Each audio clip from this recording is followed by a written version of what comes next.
It's the cow.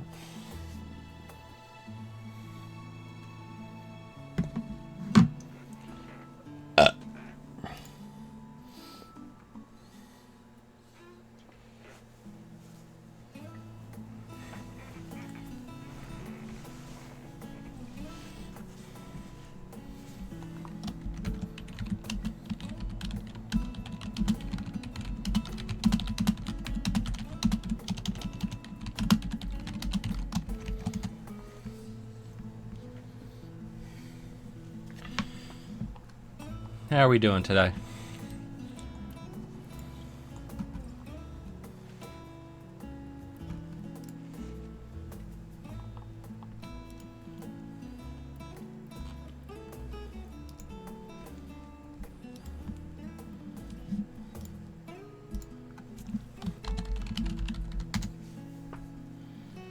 I am a cow. If I could figure out how to do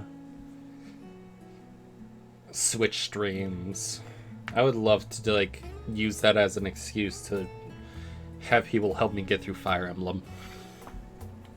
I was gonna say to do the well-endowed Peach mod, but the doc is already doing that, and I don't want to step on toes.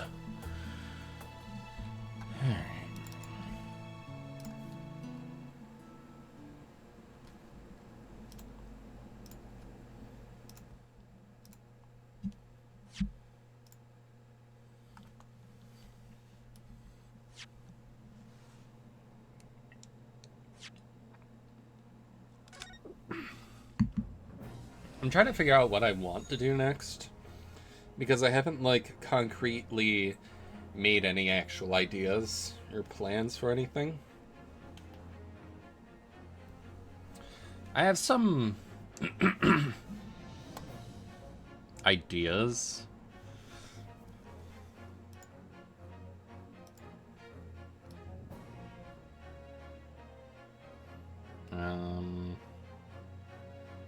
Makes me almost wonder if I want to do like a scrolling thing at the bottom about it, but I believe that we have 2 more escapades to be done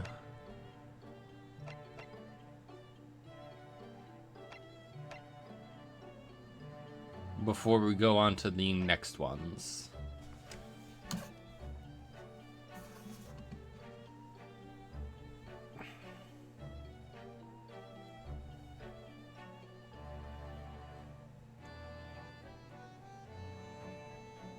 So, we will start with a couple of these, and then go from there.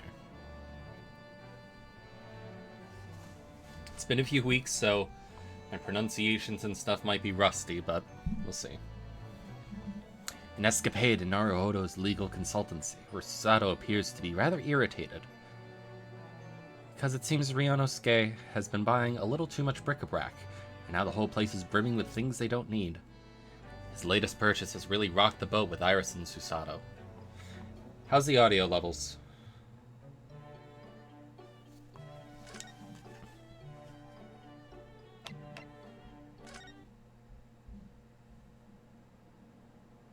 There is a smear on my screen.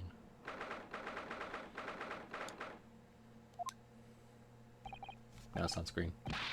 Hello, I'm back. Oh, hello, Mr. Naruto. Did you have a good outing?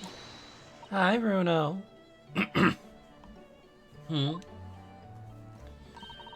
What's the matter? Your eyes are as big as dinner plates. Iris, I wasn't expecting to see you here. I just made some tea, Mr. Naruto. Would you like a cup? A cup or two. Yes, definite tea. Haha!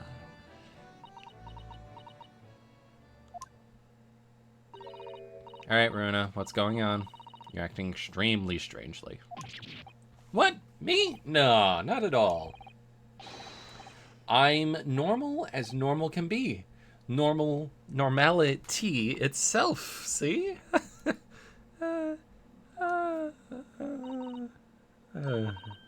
Not again. Sorry? Not what again? What do you mean, Susie? Whenever he goes out on his own lately, he always seems to come back with a particular new purchase. Peculiar? Peculiar? What's peculiar about the things I've bought? You seem to think that anything British is a curio you simply must have. You keep buying items of bric-a-brac even though you don't know what they are. Well, there are rather a lot of bric-a-brac shops and pawnbrokeries and the like around here. It's when I've been to Lord Strongheart's to give my weekly report.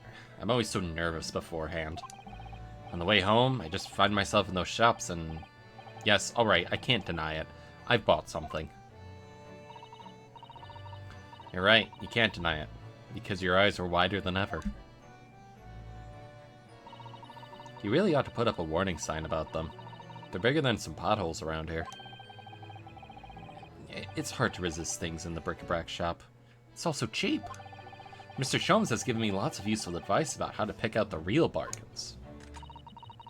You must remember, Runo, that Hurley likes to have fun with you. Take his advice with a big pinch of salt.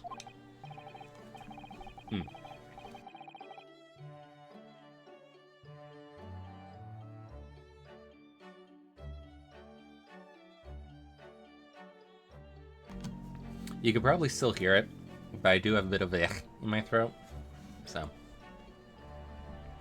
Well, that's true. That thing he told me was a pot stand was not a pot stand at all. But I'd never guessed it was a collapsible top hat.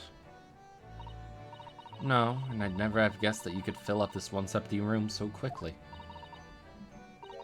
Honestly, it's overflowing with things we don't need now.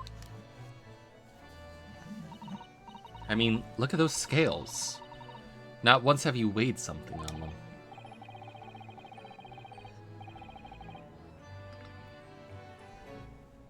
I know, but ever since I first stood at the defense's bench in court, I don't know why, but I just really wanted my own little set of scales. Let's see it then, Mr. Naruto. What have you come home with today? Oh, well, it's, one of these. What is it? It looks all dry and shriveled up in a ball. Is it a raisin? Really? Mr. Naruto. What is it? It's a sea anemone. An anemone? Yes, I mean, I know it doesn't look like it at the moment. It's all shriveled up, like you said. Aren't sea anemones living creatures? The ones that dance about on the seabed? Yes, exactly. The ones that dance about on the seabed. Oh. They sell sea anemones in bric-a-brac shops here in Britain? I don't know whether they normally do or not, but I do know I bought one today. But why? Oh, yes, for the aquarium, of course. Aquarium? I don't know that word.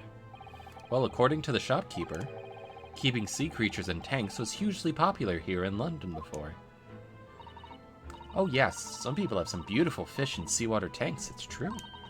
Having an aquarium became popular because the old glass tax was abolished. There it is again, rearing its ugly head. Subject of taxation. It was a real craze for a while. Everyone in London had one. For a while? Yes, it didn't last long. People's enthusiasm soon waned. It's just far too much work to be changing the seawater regularly in a city like London. Never a truer word said, I'm sure. You'd think people might have realized that from the start, really, wouldn't you? Anyway, that was long before I was born. So now everyone jokes that there's an unloved aquarium covered in dust in every attic in the capital. And it's true! There's one in this attic, too. When I told the man in the bric-a-brac shop about it, he had these words of wisdom. That's why this is the age of the sea anemone. And that made a lot of sense to me. It made sense to you, did it? But Runo, this anemone is completely dried up. You just need to soak it in water overnight and it'll be good as new. That's what the man said. I'm not sure that it works in the same way as dried wakame seaweed, Mr. Naruto. Once I've saved some money, I'm gonna buy some prawns to keep this little fellow company. Oh, how exciting! Your office will be teeming with life. Will it really? Britain is a funny country, though. I mean, a sea anemone craze?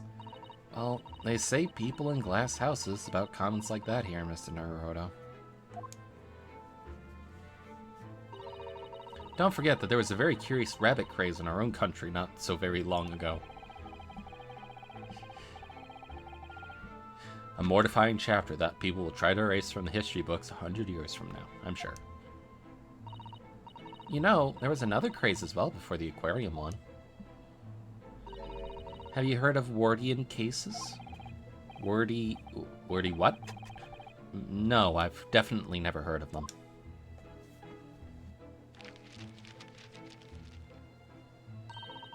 They were little glazed cases for growing plants indoors, I believe.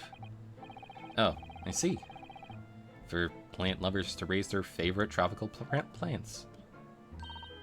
That's right, like different types of ferns. Ferns? Do you mean those rather dull plants with lots of fronds for leaves? They're not dull at all. Ferns are lovely plants. I think people wanted to recreate the exotic foliage of the tropics in their own homes. So they grew ferns. I mean, ferns, sea anemones. Londoners certainly have a knack for the obscure. Well, thinking about it. My grandfather loved the moss on his bonsai. He looked after it better than the trees. Seems like the more obscure something is, the more it interests people. Maybe. Anyways, the Wardian case craze didn't last very long. Now, most of those little glass cases are just gathering dust, I think. But haven't I seen one in your room? Oh, very observant of you, Susie. Yes, that's right. Mine's certainly not gathering dust. I grow tropical herbs in it. Well, Mr. Naruto, I really must ask you to stop all this frivolous buying of strange things. Yes. Alright. Sorry. It's just that, well... Think about Mr. Sholmes' room. He has all sorts of peculiar trinkets lying around. Oh, well, yes, that's true. And they seem to be growing in number. Recently, I've noted a blowpipe, a few barrel crystals set in a twisted piece of gold, a gold-rimmed pince-nez. I spotted a small gramophone record in there the other day, so I slipped it onto the gramophone. But it was just a whispering voice saying, Norbury, and nothing more. What could it possibly be about? Those are all mementos of cases that Hurley solved over the years. Exactly. That's what I want to create in here. Just that sort of atmosphere. Ah, a room full of meaningful trinkets, each with their own unique history, you mean? Yes, that! I knew you'd understand. To Mr. Naruto, none of the things you've brought to the room have any connection with any of our cases. Oh, don't they? Well, for example, take that splendid but rather weather-beaten top hat. That wasn't used as evidence in any of the cases we've worked on, was it? Oh, so you have two top hats if you count the collapsible one as well? No, the collapsible one is a pot stand. As far as I'm concerned, anyways.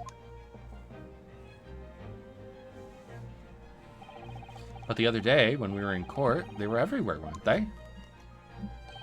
Top hats, I mean. Well, here in Britain, of course, they're the mark of a true gentleman. That's hardly surprising. If a man isn't wearing a top hat when he ventures out the doors, he'll be looked down upon. Gosh, has very strict rules, doesn't it? The English Gentleman's Code. I've been wondering how I'd look in a top hat recently. After all, my university uniform is black as well, so I think it would be very in keeping. Oh, what a good idea! Come on then, try it on. Do we get to see it? Oh, they do not like it.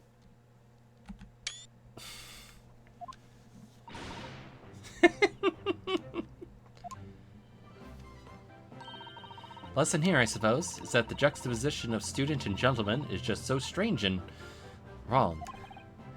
Well, I'd rather it didn't suit me anyways. I mean, these hats are ridiculous. I'd be willing to bet for every foreigner who sees one of these for the first time thinks exactly the same thing. Why is that man wearing a chimney on his head? People in glass houses. Remember, Runo? What do you mean? Well, what about Japanese? Shunmage top knots. Those haircuts are the height of ridiculousness. True. At least you can take a hat off. Once you have a shunmage, it's on your head for good. I'd be willing to bet every foreigner who sees a chanmage.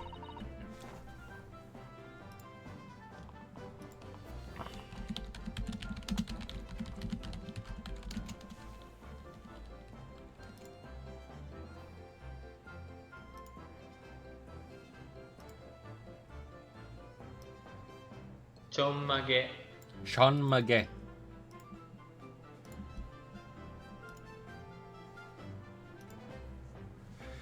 I'd be willing to bet every foreigner who sees a chanmage for the first time thinks exactly the same thing. Why is that man wearing a cannon on his head? I suppose that's what it means to have different cultures, isn't it? On the subject of hats, what Mr. Sholmes always wears is really strange, don't you think? I beg your pardon? What a thing to say! That hat is the very essence of Mr. Sholmes. Yes, without his deerstalker, the great detective would be unrecognizable. It's called a deerstalker? It's a surprisingly swanky name. That's the hat of a hunter, just like the flat cap. I made up my mind long ago to visit Regent Street and to buy one for myself. I'm not sure it's gonna fit over your hair. Well, I think it's a perfect for a great detective who stalks his criminal quarry. What do you think is strange about it anyways? Well, you've seen it. It has two brims, one at the front, one at the back. Why do you need two brims on a hat? Surely one at the front is enough, no? One moment, please. If you ask me, it's just Mr. Sholmes' madcap personality coming through. I bet it's so that he doesn't have to think about which way round to put it on or something like that. Mr. Sholmes does not have a madcap personality. He always has a clear head.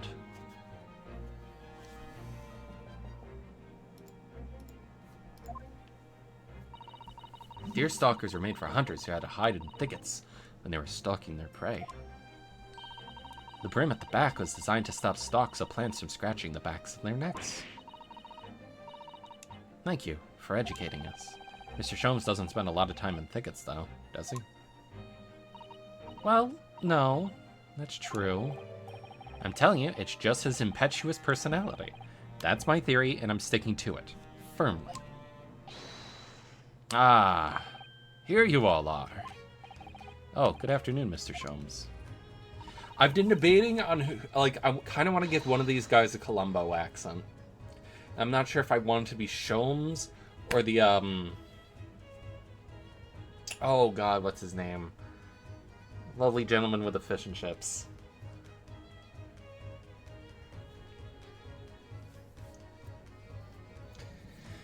I feel like Gregson. I put on the sweatshirt 5 minutes ago and I'm already sweating. Guess that means it's doing its job.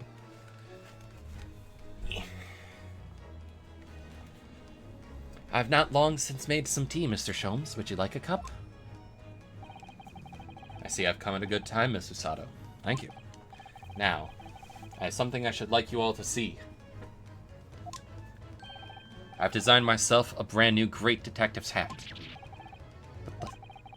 There's a brim at the front and at the back and at both sides. 4 brims in total. This is like the exact opposite of the Yankee no brim effect. Your observation is quite correct, my dear madame. I'm quite a busy man, you see. But with this hat, whichever way I put it on, I shall always have it pointing the correct way. Oh. With my previous hat, I could, in an impetuous moment, wear it erroneously with brims on either side. That's impressively clumsy, I would say. And I must regretfully say, I think your madcap theory was correct after all. But really, Mr. Sholmes, with brims on all four sides like that, wouldn't it just be better to wear a top hat instead?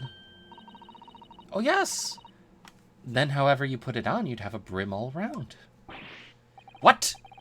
So true, so true! How could I have been so blinkered to this fact until now? Well, fortunately, I happen to have two top hats here. If you just lift the pot off it, you're welcome to try that one there. Indeed I shall, my good fellow. Much obliged. I want to see him with the hat. Whole club be looking at you like...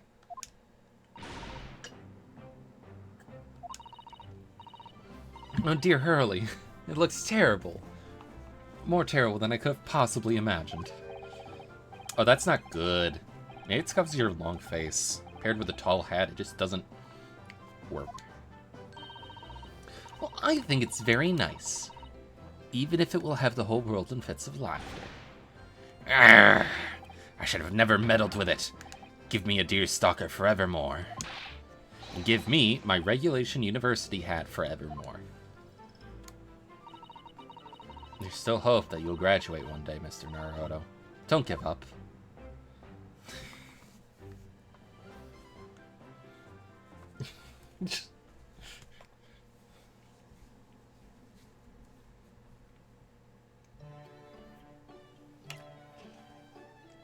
Oh god, alright, Mr. Natsume.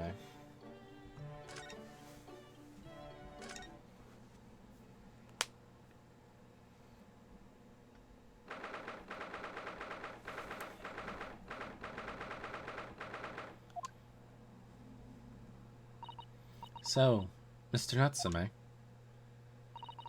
are you really returning home to Japan?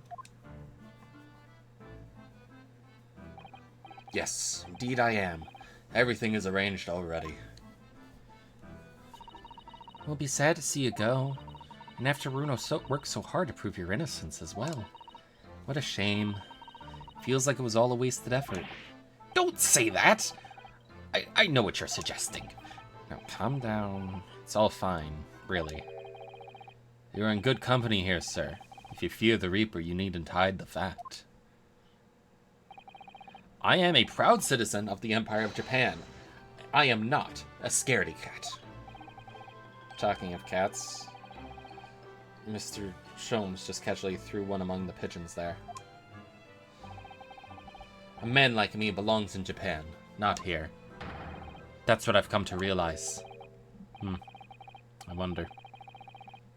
A mustache such as yours is eminently suited to London, I would say. There goes Mr. Sholmes throwing another cat in. The moment arrived in this city, I noticed. Everyone in London laughs at me behind my back, like hyenas. Hysterical hyenas, ha-ha-haing horribly. I'm sure that's not true, Mr. Natsume. Oh, but it is. Whenever I turn around and peer down the fog-filled streets, all I see is foreigners everywhere. Well, there's you, Runo, and Susie in here, so that's 3 foreigners out of 5 people. I take your point. Only the other day, I was taking a stroll through the fog as usual, when a young man approached me from ahead. He was pale and gaunt, his back arched like a cat. Observing his wretchedness moved me so deeply. Ah, I thought to myself, I'm not the only one suffering in this hell. But, do you know what? Can you imagine? It was just my own reflection in a shop window. A stunning, stinging, stupefying surprise. Don't forget slap in the face. Everyone started laughing at me. Gentlemen, thereabouts, ladies passing by, even the man in the shop window. Ah yes, a certain great detective would like to be included among the mirthful. Mr. Sholmes is really going for him today. Well, I for one think you're a very handsome man, Mr. Natsume. There, did you hear that? This 10-year-old girl thinks you're handsome. Isn't that wonderful?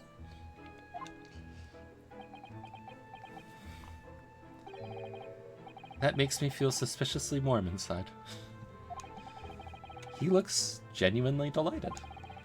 The point is, we Japanese people are humble and modest. Studying on foreign soil, surrounded by foreign people, how could anyone possibly enjoy that? No one could. It's impossible, if you're a genuine Japanese. If you say so. Actually, it would appear that there is someone. A Japanese man who studied in a foreign country and seems to have thrived on the experience. There is? You look like you're about to pump your hips forward, Mr.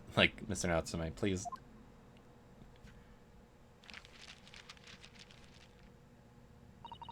Mr. Ogai Mori. I believe he studied in Germany. Mr. Mori. Pray, tell us more of the fellow. Man, this really is like a trivia side thing. Well, today he's a very successful author in Japan. Oh, I've heard of him.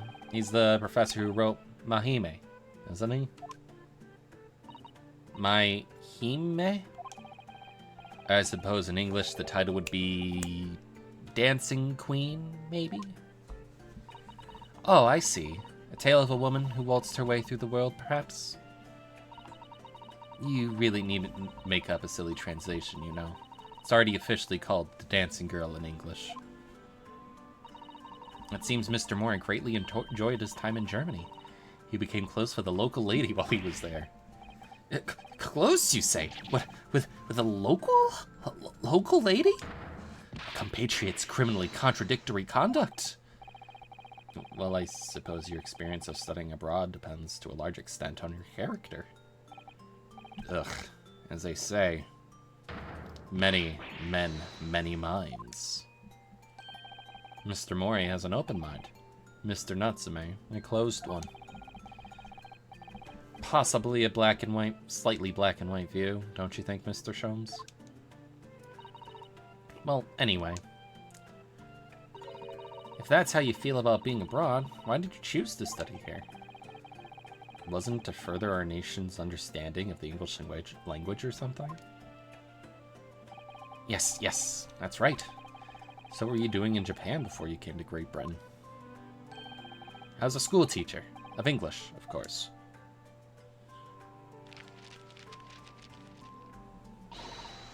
A bit cursory, perhaps, but I've managed to discover some information about Mr. Natsume's teaching days. What is that book? That's just a little outside the field of law, isn't it, Mrs. Susato? Well, let me pose you a question, Mr. Naruhodo. If you had to translate the English phrase, I love you, into Japanese, what would it become? That's easy. Aishiteru, or Suki desu. Wrong. According to Mr. Natsume's teachings, at least. What? Would you like to explain, Mr. Natsume? Yes, of course. Your research was very thorough. I always used to tell my students that we Japanese don't express ourselves that way. Rather, we might say, Tsuki ga kirei desu ne. My dear Natsume, I must interject. Tsuki ga kirei desu ne would translate as, the moon is beautiful, isn't it? I know that! Oh, I peeked the mic. The point is that we Japanese are reticent when it comes to expressing our emotions. We prefer to show our feelings of adoration, our Tsuki, by appreciating the beauty of the moon, the Tsuki. Ah, using the Tsuki to express Suki. It's an amusing play on words, I see. No! Or in language you might understand better. Bad Sholmes! Spray. It's not a play on words. It's subtle, it's humble, it's fleeting and beautiful. It's art! Isn't it just being shy? Ah. My dear fellow, the foreign dancing girl will forever be out of your reach with such an attitude. Did Sasaki ever get hitched? Imagine how the great Mr. Mori would act. He would win the lady's heart in a flash with a well-placed and unrestrained, "I love you." That smooth Mr. Mori. Am I destined to live in his shadow forever? Just what sort of man is he in that imagination of yours? The fact is, I just can't settle in this foggy London town with all its foreign inhabitants. I've lost count of the number of different lodgings I tried before I found myself here. As it happens, I even lived on Baker Street at one time. No, really? A Sao scholar lives near there. A man by the name of William James Craig. His knowledge of Sao is unsurpassed. He's been a great inspiration to me over the... Forgive the interruption, but am I supposed to be familiar with this Sao of which you speak? It's Shakespeare, of course. Shakespeare. But in Japanese, we write it as Sa and O. It's the phonetical. It's a phonetic representation using kanji characters. So England is Igirisu, and America is America. Come to think of it, we use the same character as Ri in one word and Rizu in another. Talk about confusing. So Shakespeare is Sao in Japanese.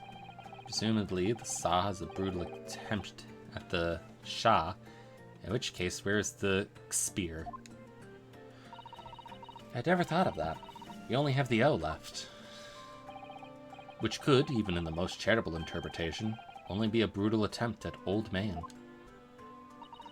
It seems to me that whoever had the job of deciding the characters for his name got bored very early on. Complete kanji character catastrophe. So then, on to the burning question. What about me? How do you write my name? Sorry? Erlock Sholmes, my dear fellow. There must be Japanese characters for my name. Oh dear. I'm sorry, Mr. Sholmes, but none exist that I'm aware of. You have no name. Oh, he's dead. Am I really nothing to you Japanese? In that case, it is a matter of paramount importance. You must construct my name in kanji at once. Oh, well, we could use a kanji that's pronounced so to start with, and then use one more to give so-o. I think that would be about right, Mr. Sholmes. But it's almost the same as Sao, isn't it? Yes, you employed the dreaded O. I don't want people to confuse me with an old man who died centuries ago. I'm sure the greatest literary figure would rather not be confused with you either. Well, the world's greatest detective is still youthful and full of vigor, so how about so handsome? Oh yes, that sounds wonderful. I'm sure everyone will be calling you that 100 years from now. How can she say that with a straight face? What about me then? Iris. Perhaps Ahime, since the second character doesn't seem to matter? Oh yes, Princess of Love. It's an adorable name for you, Iris. Stop, please, with a name like that. Mr. Mori is likely to turn up at any moment and rashly declare I love you. I like your headcanon for Mori-san. And you, Mr. Naruto. Might I venture Kurobozu as a fitting name for you? As in, the Dark Monk. That's very good. It describes you perfectly, Runo. So you think I'll be wearing this black varsity uniform for the rest of my days, do you? But Mr. Naruhodo already has a Japanese name. I don't believe he needs another. Well, anyway. We were talking about your life here in London, weren't we? You should probably get out and have fun.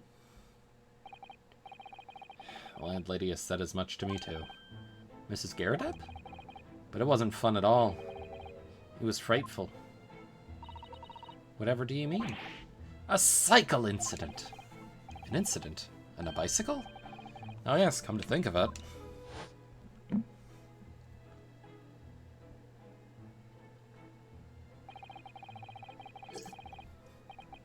There's an old bicycle parked outside, isn't there? It's in a sorry state, though. I tried to say no to her, but she insisted I took it for a ride. Perhaps my pronunciation was wrong. So, I took my life in my hands and attempted to ride the steel spiderweb stallion to a nearby park. I really don't think there's anything wrong with your pronunciation, Mr. Natsume. Joan Garadeb just isn't the kind of person to take no for an answer.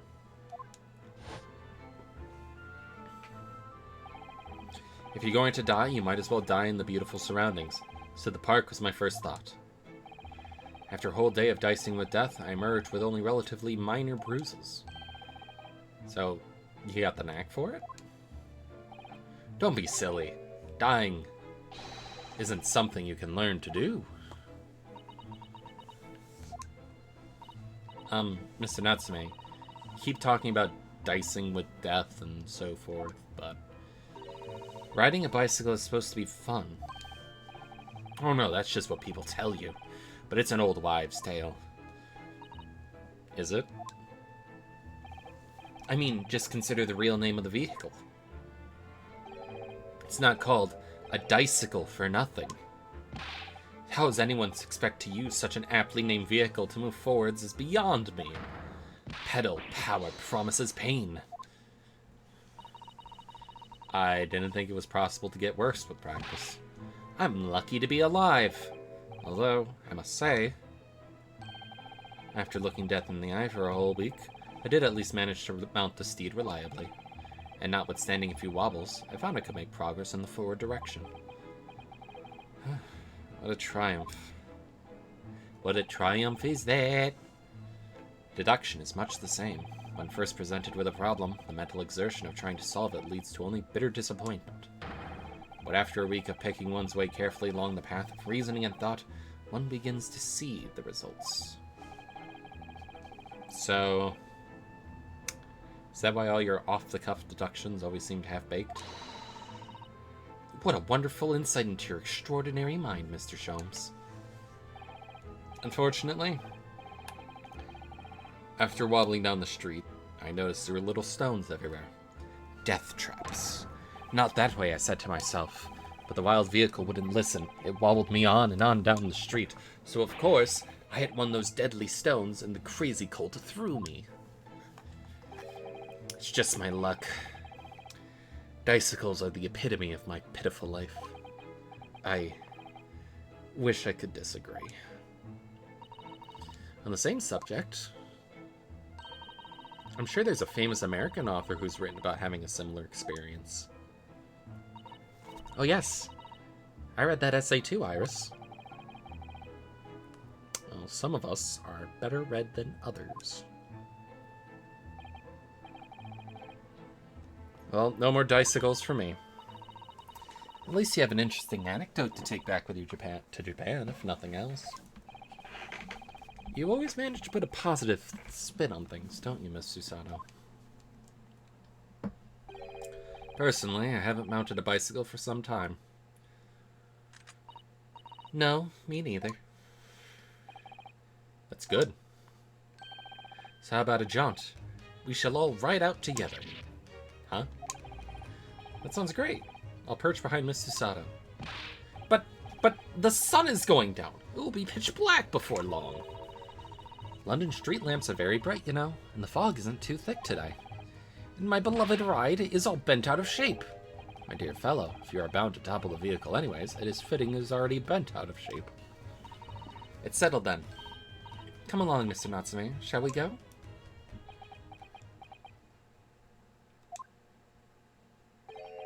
Tsuki ga kiru desu ne. Don't tell me that's his translation of no thank you as well. Indeed, the moon is at its most beautiful at precisely this time in the evening. Oh.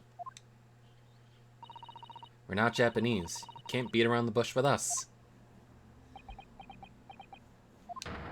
What a weird and wonderful world.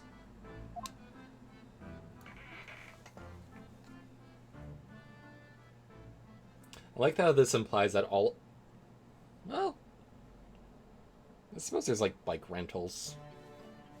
Alright.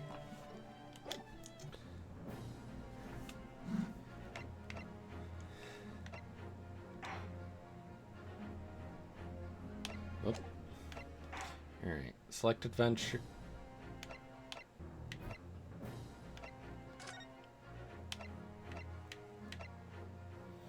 Alright.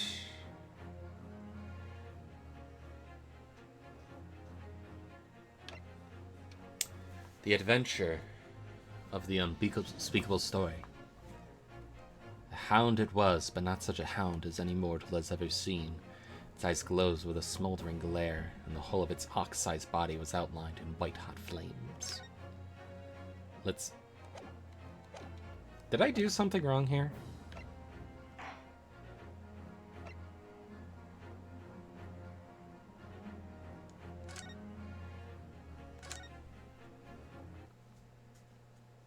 That was weird.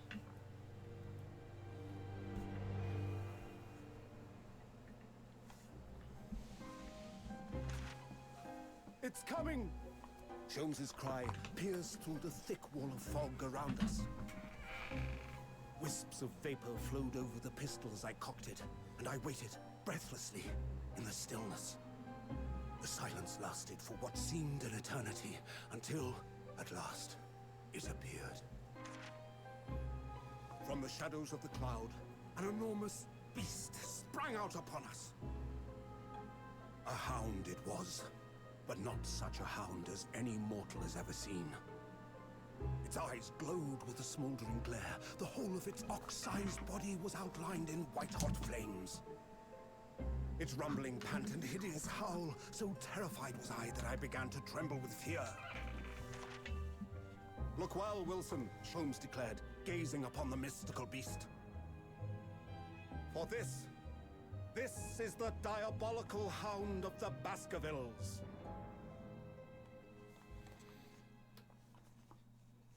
Is it going to be a puppy? Our first 2 months in London passed by in a flash. In that disconcerting courtroom experience we were first thrown into on the day we arrived in the country, in Soseki-san's terrible ordeal that had followed closely behind, we had emerged victorious. However, there then came an abrupt end to our opportunities to appear in court, which was hardly surprising, of course, since I was nothing more than an amateur, an unknown student of law from a faraway land. So life in our little office was very quiet. That is, until it was shattered one day by that fateful telegram. Oh, hey, that's 2 days after my birthday.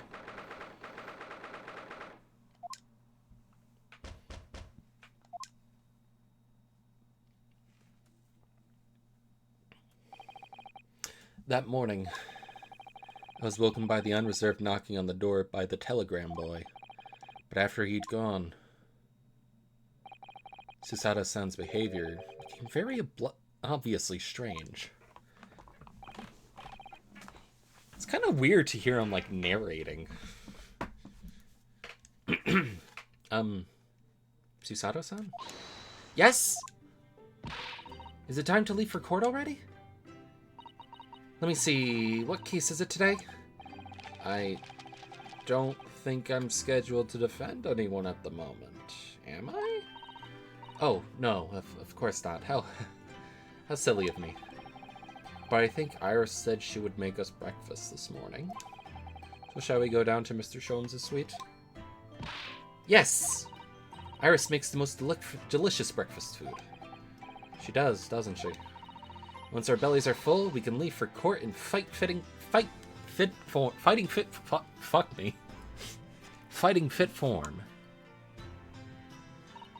Let me see. What case is it today? Here we go again.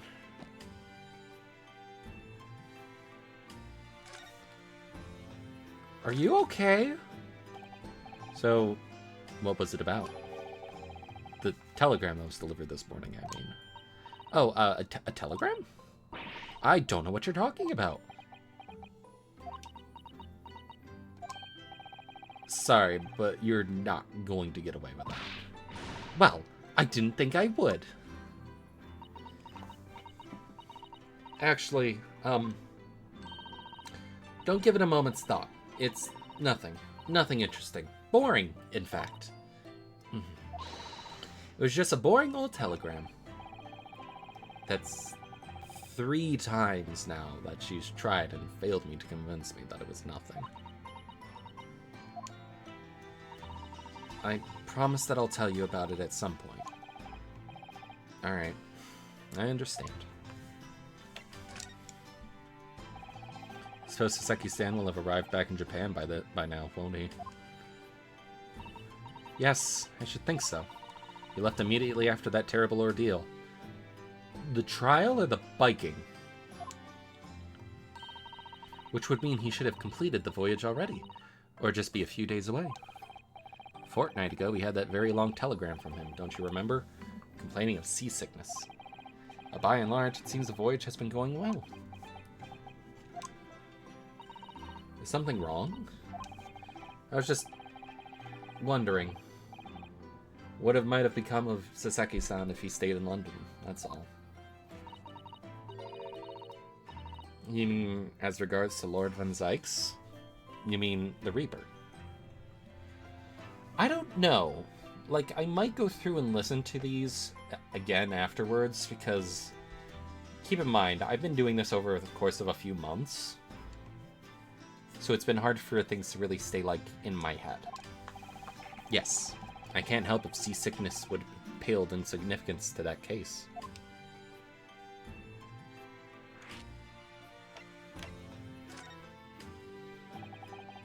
What is it they say? That no one who stands in the dock can be saved from the Reaper, right? Like the way that nightmarish trial ended on the very day we arrived in London.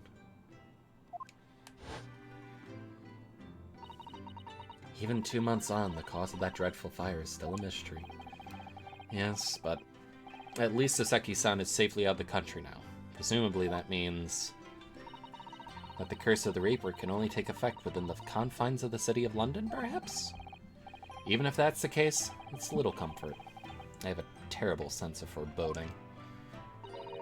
If the legend of the Reaper is to be believed, it would mean he wields a sword of justice himself. Come to think of it, I wonder if he's been up to these last 2 months. Surely not wielding against that sword against more acquitted defendants. No, I don't think so. Apparently, Lord Van Zykes hasn't appeared in court once since our last encounter. Oh? Yes, so since Saseki-san's trial, he's withdrawn from judicial service again, it seems. Really? Just like before. When he wasn't seen in court at all for several years. So it's just been me who had to face him in his recent spate of trials, then. Ugh, just my luck. I wonder if luck doesn't come into it. Sorry, what was that? Oh, nothing. Never mind. Alright, let's go have breakfast.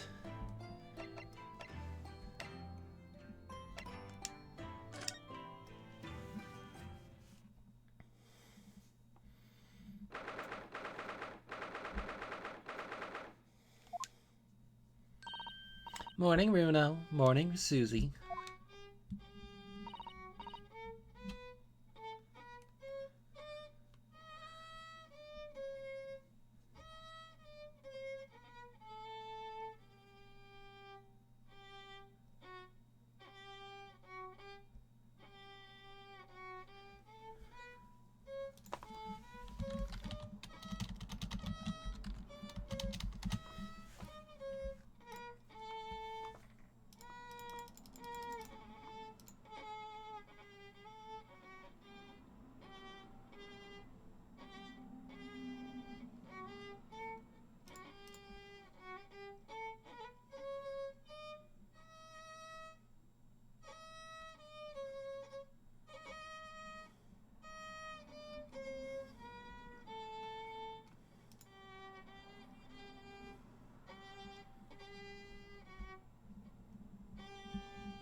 Iris.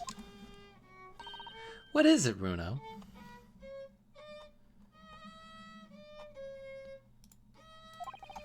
What is that terrible noise? It sounds like a cat being strangled. Ah, yes. You noticed that, did you? Hurley isn't in the best form this morning, it seems. Does he have a gun? Hello.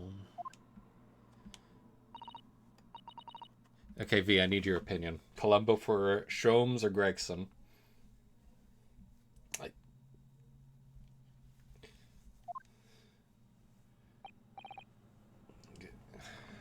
Good morning.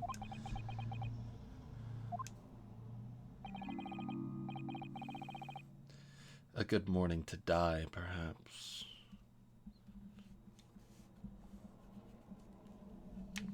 Like how I would read this as a Columbo. It's a good morning to die, perhaps. When we see Gregson again, we can also try it with him and see if it suits him better.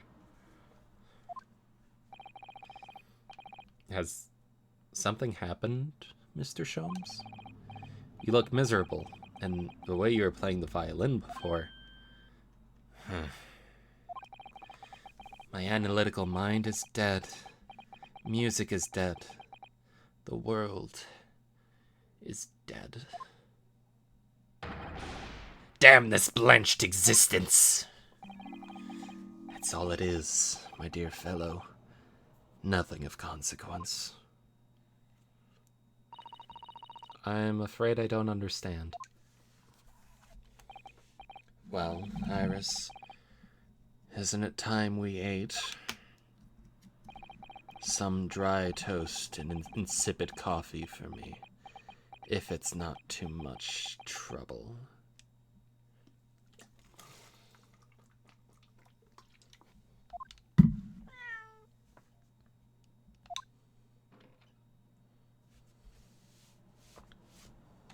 A fucking Kibby.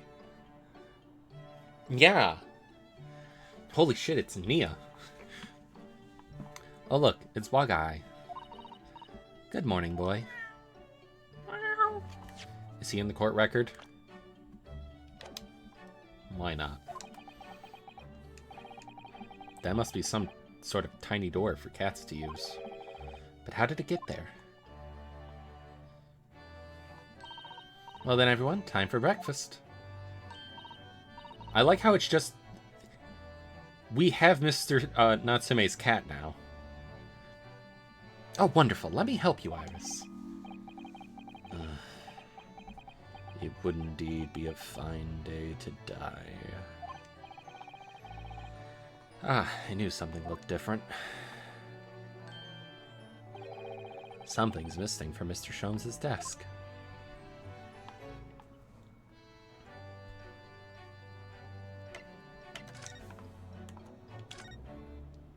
Well, there she is. Look at Mr. Sholmes' desk. It's completely clear. Isn't that a Norris machine usually on it? We can never hope to understand what goes on in the great detective's mind, Mr. Naruto.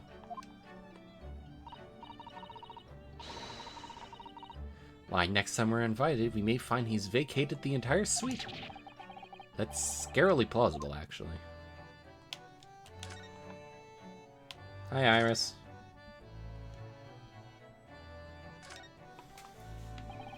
Mr. Natsume's cat seems to have settled into his new home, then.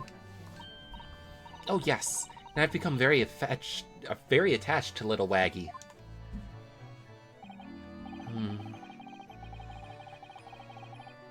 It would appear his previous owner is completely forgotten to him. Cats are unfeeling creatures. Their muse as empty as the heart of the muses.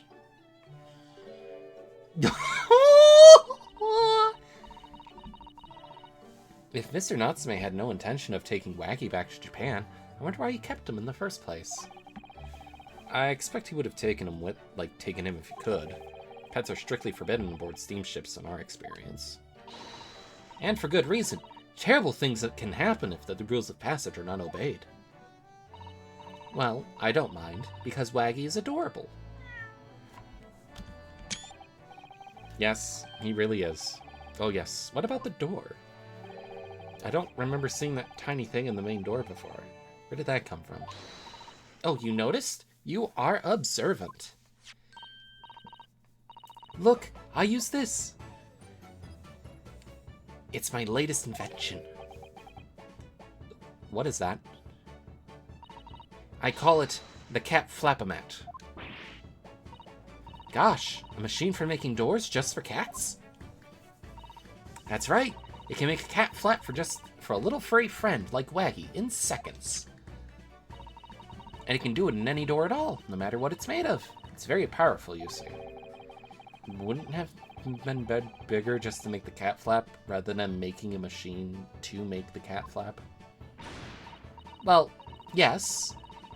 Maybe, but now I can make cat flaps anywhere I like. Oh, I think it's wonderful. You must make one for us in the door of...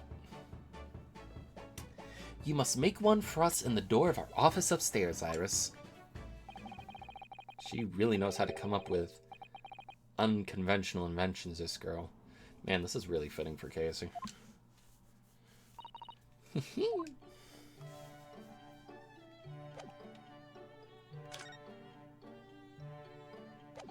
Alright, Shums.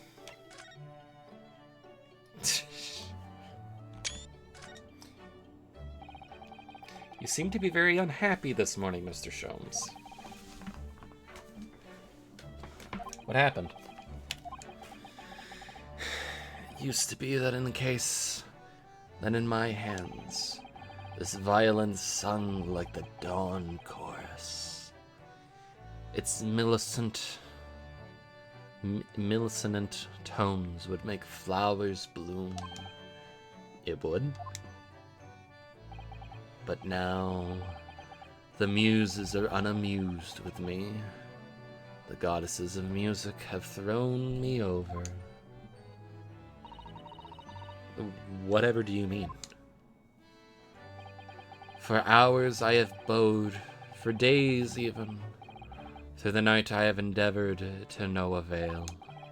That sound, my tone, is lost. And that brilliant, clear, unwavering tone, gone forever. No more recitals of unbridled emotion. Well, you haven't been practicing much lately, have you, Hurley? Don't worry, I'm sure it'll come back to you in time. Heed my words, Mr. Naruhodo. The goddesses of the arts are fickle. One day they bestow genius on a man, the next they unmercifully withdraw it. Oh, dear. Why is this happening to me? If they take the turn I have for the violin from me, what is left, for pity's sake? What is left? Deduction, perhaps? Isn't that what you're known for? What happened to the, analyzer thingy? I don't like to pry, but... Your desk looks rather empty today. Well done, Mrs. Sato. Your observational skills do you credit.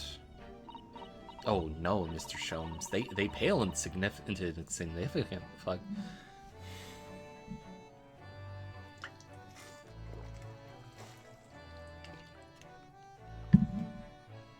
They pale into insignificance when compared to yours.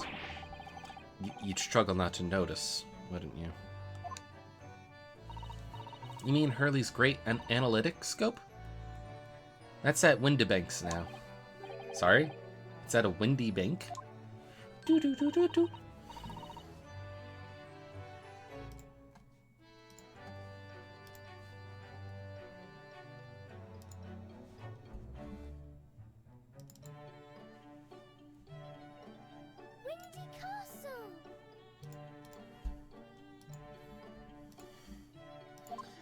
Windy Bank. It's at a pawnbrokery.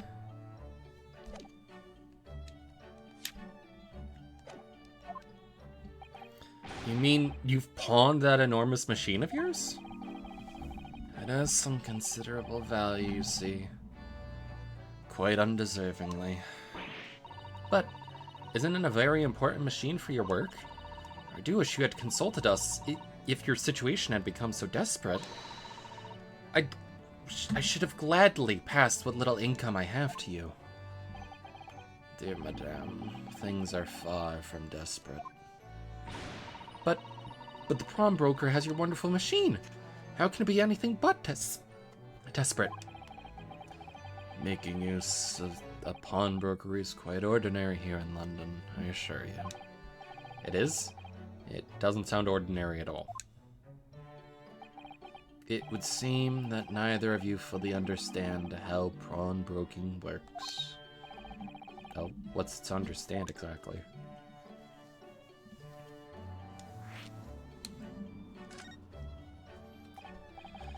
What do you mean when you said we didn't fully understand how it works? To the people of London, pawnbrokeries are akin to banks. Banks? On Mondays, merchants relinquish their finest jackets and trappings to their pawnbroker of choice. With the money they receive in return, they are able to trade happily throughout the week. And then on Saturdays, they go to recover their things using the money they've earned. I had no idea. This has been a fascinating lesson for us. Everyone does it, you see, especially people in inner London. And should they have money to spare, they would purchase another fine jacket. Not to wear, obviously, but to pawn should the need arise. Oh, how ingenious. So whenever we have something that's getting in the way, we leave it at Windibanks, you see. Pawnbrokery can be thought of as an extremely secure vault. Who would have thought that even pawnbrokers are different here in Great Britain? Of course, you have to watch Hurley with it. Sometimes he pawn things he really shouldn't. Don't you, Hurley? Don't shame him. The man's having like an existential crisis right now. What does it matter? The world is dead to me now. Mouse on screen. What was that? Wagai?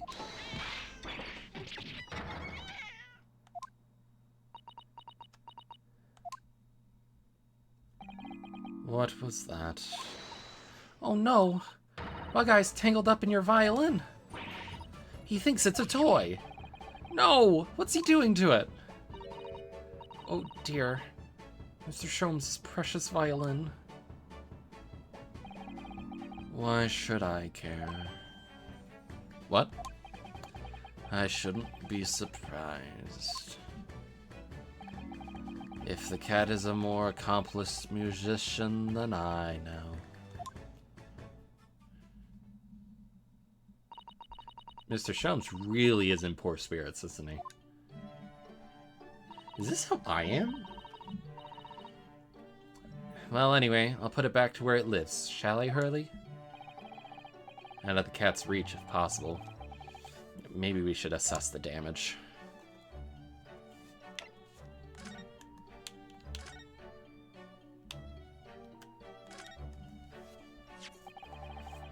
So this is the violin, is it? Sippy.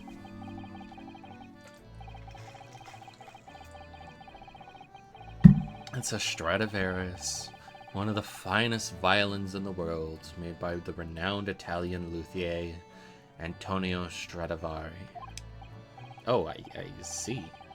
It doesn't really look like anything special to me. I happened upon it covered in dust, languishing in a pawn shop down a nondescript back alley. The broker had no idea of its value, so I was able to purchase it for a mere 55 shillings. How honorable of you. And until today, it has been my faithful companion in every great Paganini-inspired performance I have made. I ask you, Is there reason to live in a world devoid of music? To tolerate this blanched existence? No. There is none.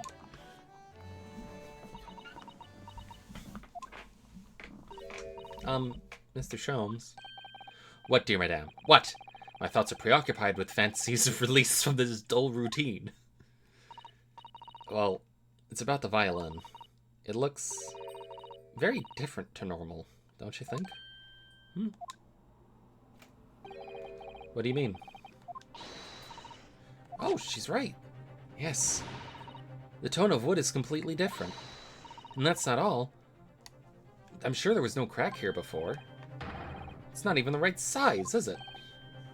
What's this? Hi, Tucker. Oh, did you pop that out? We were robbed. I'm terribly sorry to have to tell you this, Mr. Sholmes, but that instrument isn't a violin at all. Then what? Is that a fiddle? I believe it's an entirely different instrument called a viola. What? Oh, what? What? Oh, Mr. Sholmes, are you all right? You're right.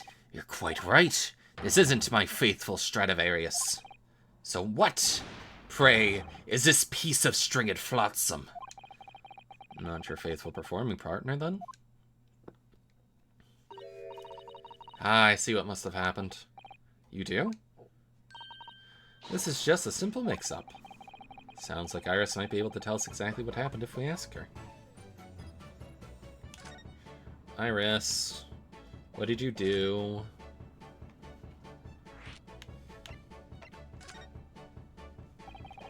What do you mean by a mix-up?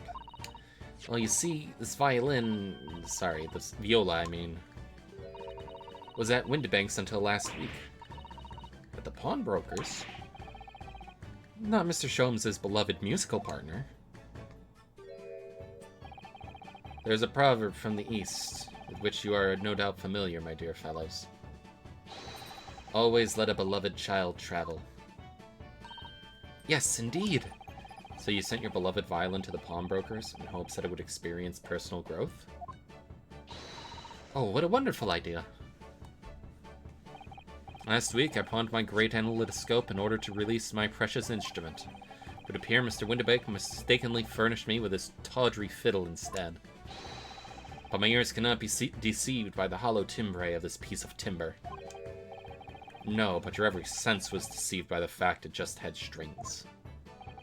Pshaw. Fine state of affairs this is. And why I always say, Mr. Naruto, never trust a pawnbroker. They'll try to fiddle you every time. But earlier you told us you can think of a pawnbroker as an extremely secure vault. Mr. Sholmes, are you gonna go... Come, Mr. Naruto. Dilly-dallying will get you nowhere. Sorry? I mean... Yeah, we've been putting off breakfast for a little bit. Crunching your toast with that vacant aspect. Pressing your coffee so obtusely. Are you not a little embarrassed by your own conduct, considering the urgency with which we are faced? We must visit Mr. Windibank... Fuck me, Tucker. We must visit Mr. Windibank's brokery at once. That's right, isn't it, Mr. Sholmes? Precisely, Miss Susato, without a moment's delay. But I haven't finished my bacon and eggs.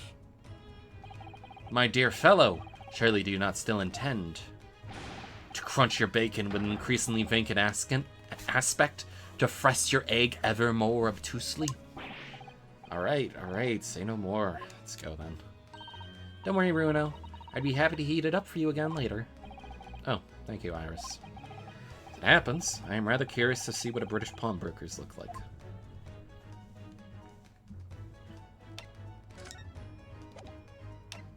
Let's go to the pawnbrokery.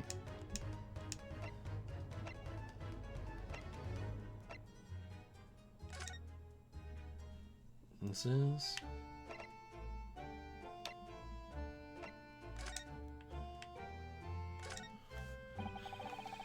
all the different things in the window of this shop. It's Windibanks. The pawnbrokery. It's much smarter than a pawnbroker's in Japan, doesn't it? Yes, you're right. I find pawn shops at home rather inapproachable, honestly. It reminds me of tearfully parting with my favorite fountain pen. I felt so miserable. What doesn't kill us makes us stronger, Mr. Naruto.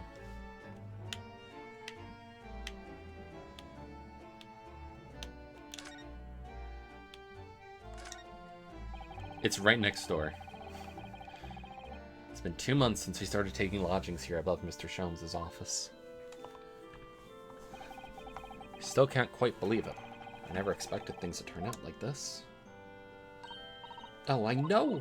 To actually be sharing accommodation with the world's greatest detective. If I ever find myself before a court of law now, I will have not one regret now. I don't know what you're talking about, but I'd be happy to defend you, of course. Alright. Excuse me, Mr. Pawnbroker. You might have did a fucky wucky.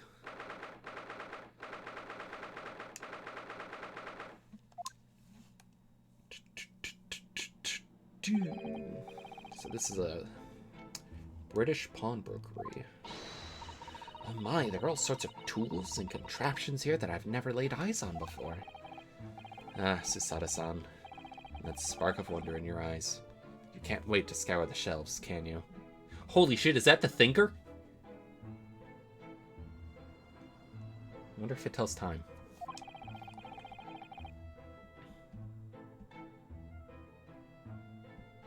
Don't. I get the impression you enjoy places like this. Oh, yes. I don't know why, but seeing such a lot of things I don't understand is a real thrill for me. She has real smart bimbo energy, I will say.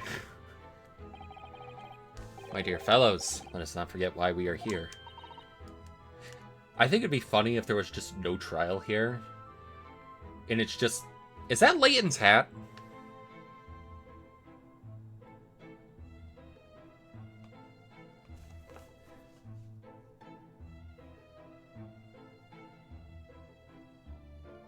Now, it could just be a hat. But,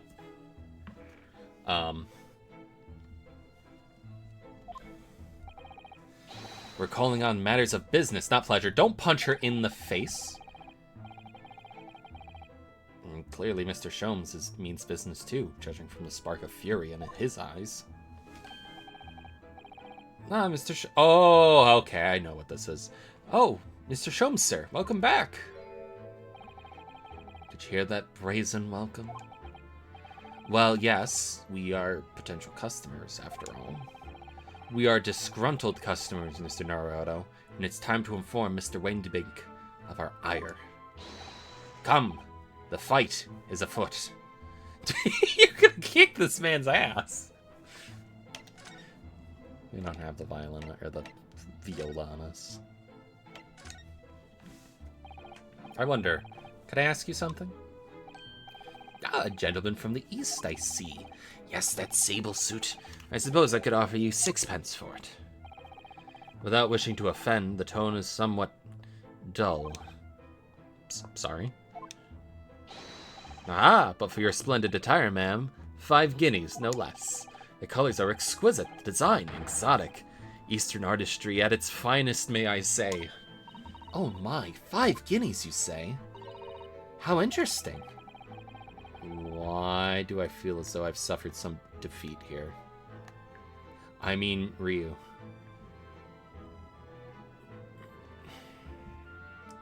You lack drip. Actually, I was hoping to ask you about your business. I've heard it said that pawnbrokeries are used rather like banks here in London. Yes, sir, yes indeed. Many of my customers utilize the establishment as you describe.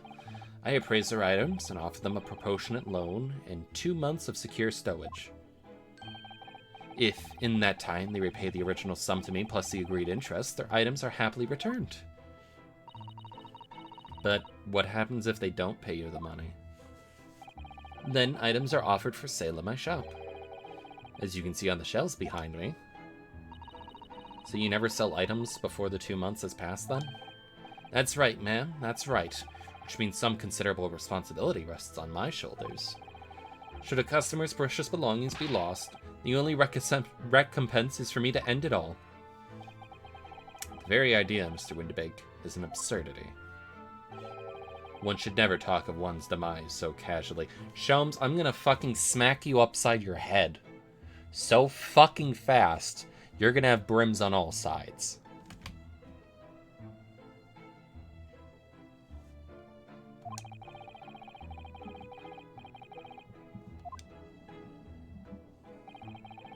Let us not forget, I have already helped you take measures to ensure such a tragedy never incurs. Oh, what sort of measures? I engineered a simple device with Michelin... Give me a second.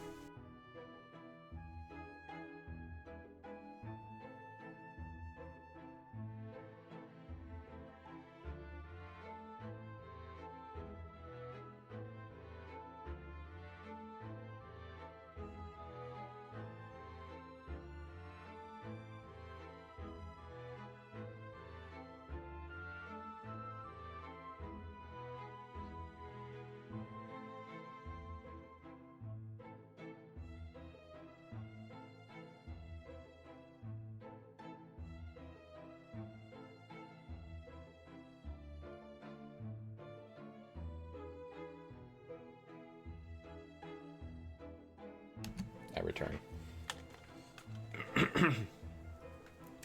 I engineered a simple device which Mr. Windibank has installed here in his shop. I call it the Red-Handed Recorder. Is that not so, Mr. Windibank?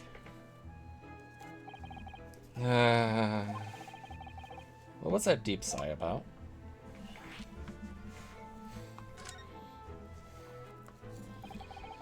What on earth is a red-handed recorder? Use your eyes, my dear fellow. There are two just below the ceiling. I can see what appears to be a camera attached to some sort of timing device. Very astute. It is indeed a camera furnished with some 100 pieces of celluloid film. And every 30 minutes precisely, the camera automatically records the appearance of the shop. Here, I have an example I can show you.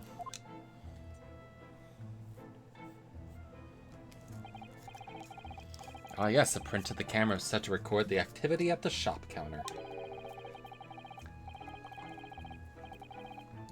I developed a special type of film so sensitive it produces a crystal clear image, even in the darkness. Really? That's extraordinary. Yes, you can clearly see the counter and the door behind it. Look.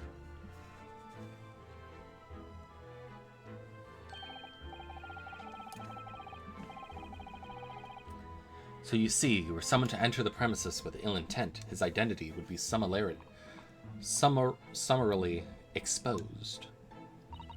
But did you not say the photographic prints were taken at 30-minute intervals? Indeed, as you say, my dear madame. Then what if the incident were to occur in between times? One could only say there would be a cruel twist of fate. I must confess, your devices haven't given me some cause for distress as of late. I beg your pardon, Mr. Windibank? Surely they are anything but distressing. Reassuring is the word. It's the cost of the film, sir. He most graciously placed not one, but 2 cameras in my shop, after all. Which means I must pay for nigh on 100 utterly useless prints every single day. I'm afraid the cost of the film will break me before I'm very much older.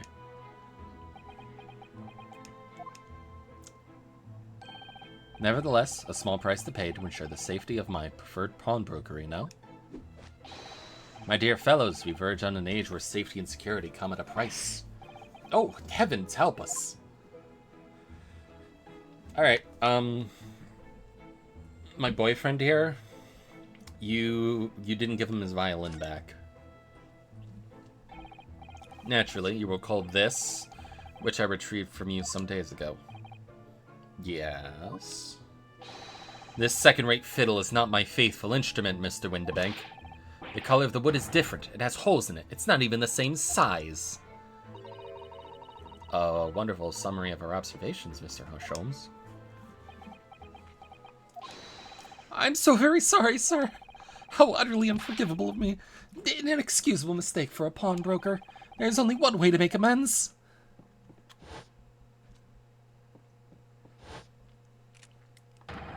I shall have to take my own life.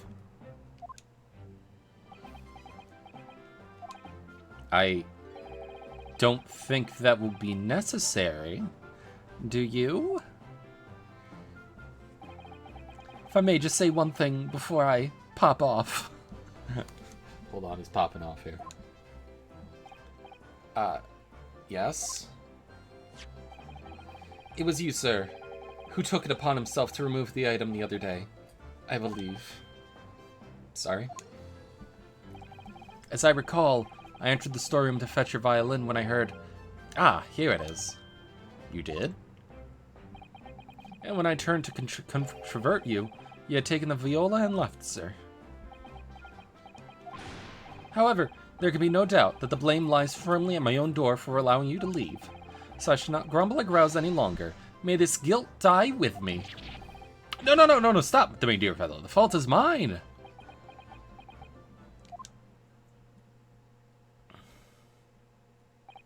Phew. It would appear that the fight is over. I do humbly apologize, Mr. Windibank. Evidently, my questionable disposition precipitated this tragedy. Well, you wouldn't be Mr. Sherlock Holmes without that questionable disposition now, would you? I do believe you may be right, sir. It's either laugh or cry, I suppose. You are, it must be said, one of my more challenging customers. I need to remind you of the peculiar collection of items you've brought to my door in the past. Oh, peculiar items. In the extreme, ma'am, for example. The unpublished manuscript of an eponymous work, the novels of Sherlock Holmes or some such.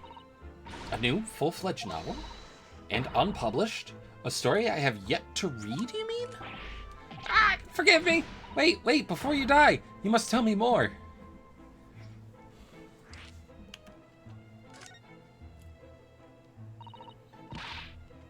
I must know more. Tell me everything. Oh, she's really fired up now.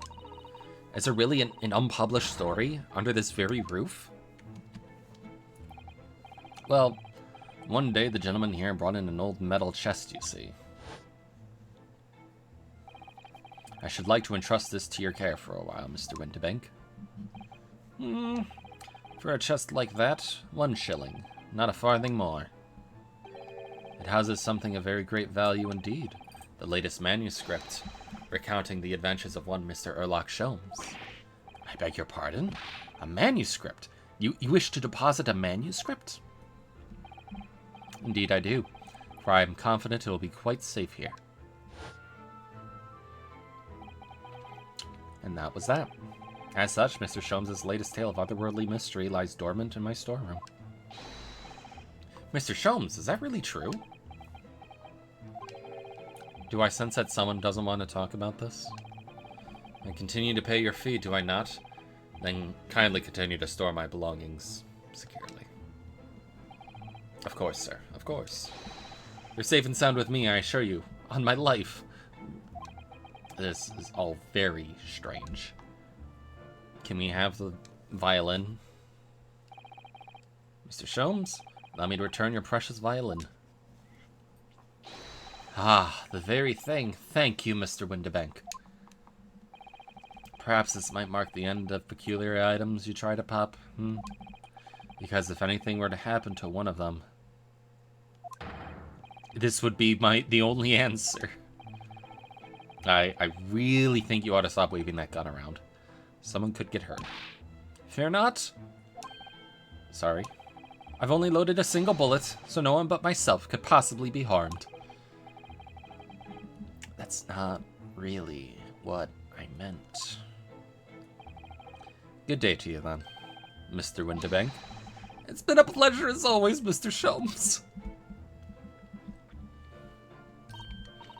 So, Mr. Naruto, now we can explore at last. Okay. What an assortment of things here on these shelves here. Crockery, footwear, clocks, and watches. Almost anything you care to imagine. Those are forfeited items offered for sale by the pawnbroker.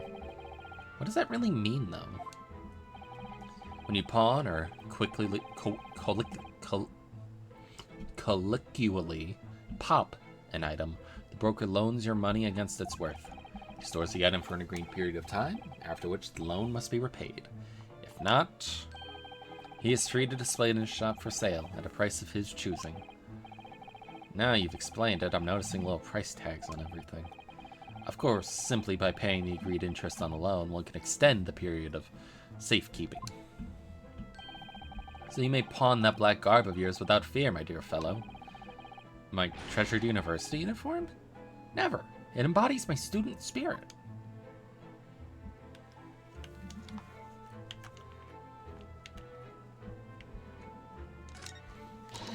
Look at this! Look at this lovely, big, shiny box, Bee. That, my dear madame, is a music box. Surely you have such things in your own country. Yes, but I've never seen one so large before. Tucker, stop eating your foot.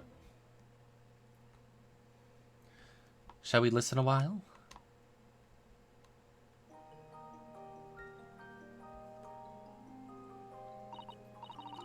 What a sublime sound. It's like the music of angels. I've never heard anything like it before in my life. This particular specimen is of the larger variety, commonly found in public houses and restaurants. There's a metal disc inside which the notes to be played are recorded. Simply by replacing the disc with another, any music you care to imagine can be played. My goodness, what a simply delightful machine. I looked over at Tucker, and he immediately stopped biting his foot. You're biting your leg now. Bro.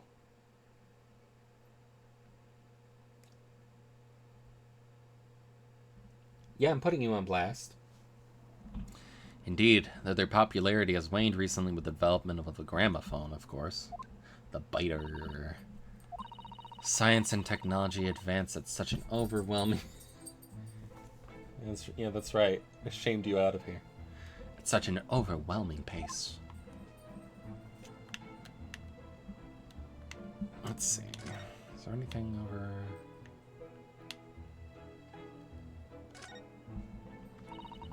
Now, what do you suppose this rather enormous machine does?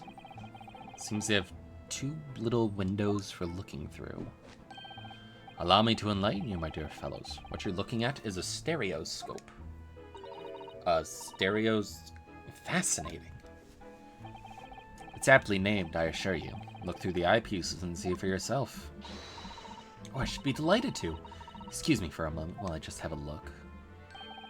Just before you do, there is something I should point out. My dear fellows, in order to see the image properly, stereoscopically as it were, you will need to be cross-eyed. However, if that is beyond you, it is of little consequence today. Is this a 3D effect that couldn't be translated? I feel like this is a 3D effect that does not work now.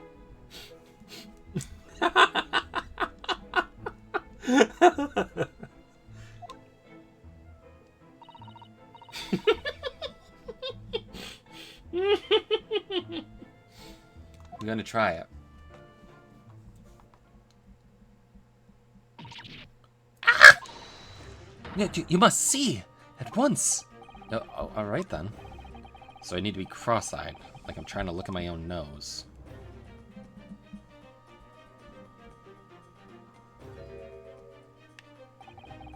What the? I don't believe it.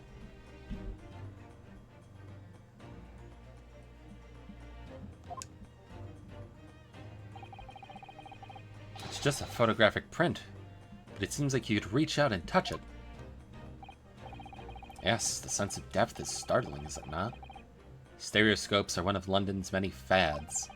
They're often found in little stalls in the park. People queue for hours to see them. Why? Why are people meddling with such black magic? It's no magic, my dear madame. It is, well, far too complicated to explain at present. We shall save this lesson for another day. Oh.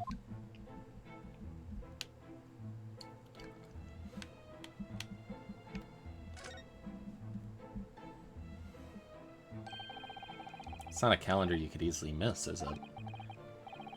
Today's date, April 15th. Yes, that's not for sale, I must point out. It's an Eastern-style page-a-day calendar. Every night at midnight, I tear off the front page to reveal the following day's date. The perfect calendar for a tearaway fellow such as yourself, Mr. Windibank. And who was it that walked out of here with the wrong violin before?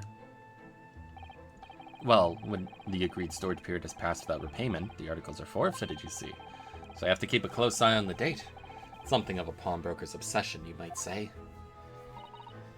Oh yes, I can see you're very dedicated to your job. What's this on the ground? Look at this. Whatever could it be used for? I have no idea. Ah. There's a small catch here. Look.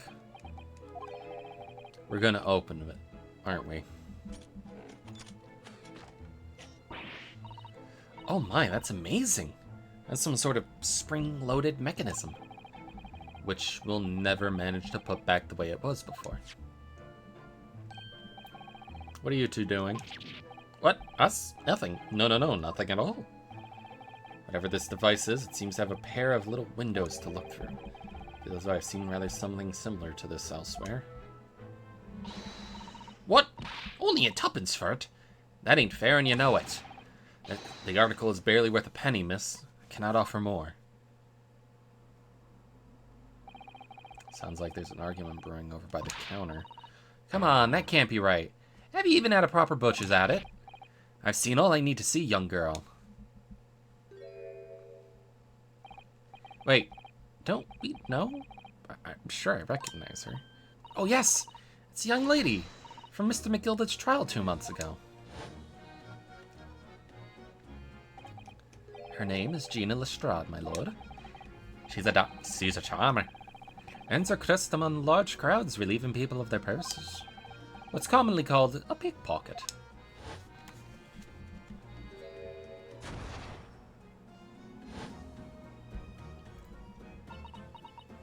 I like her jacket. Gordon Bennett, you lot!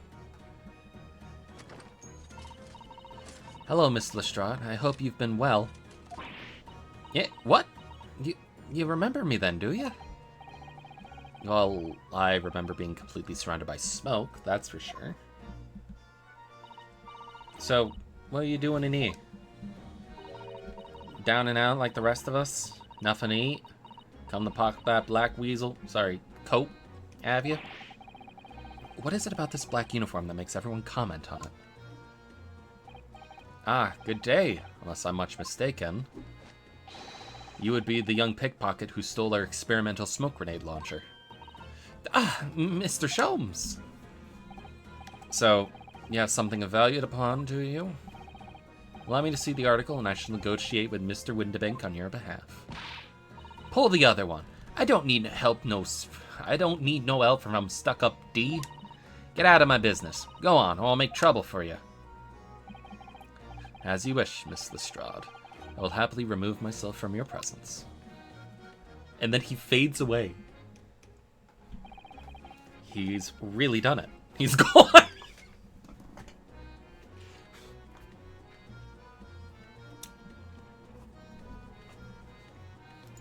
He's just gone. I disappeared.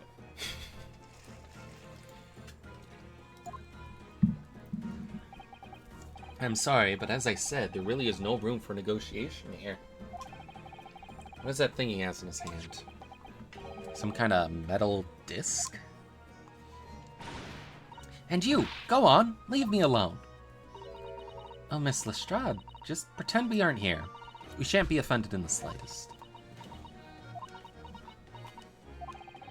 Susada-san can really stand her ground when she wants to. Whatever.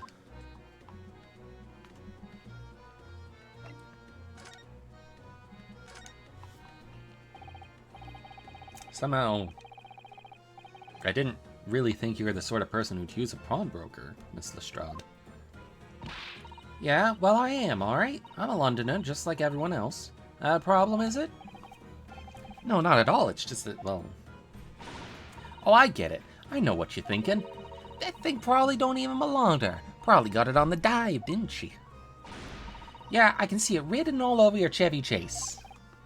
Well, I might have been thinking something along those lines.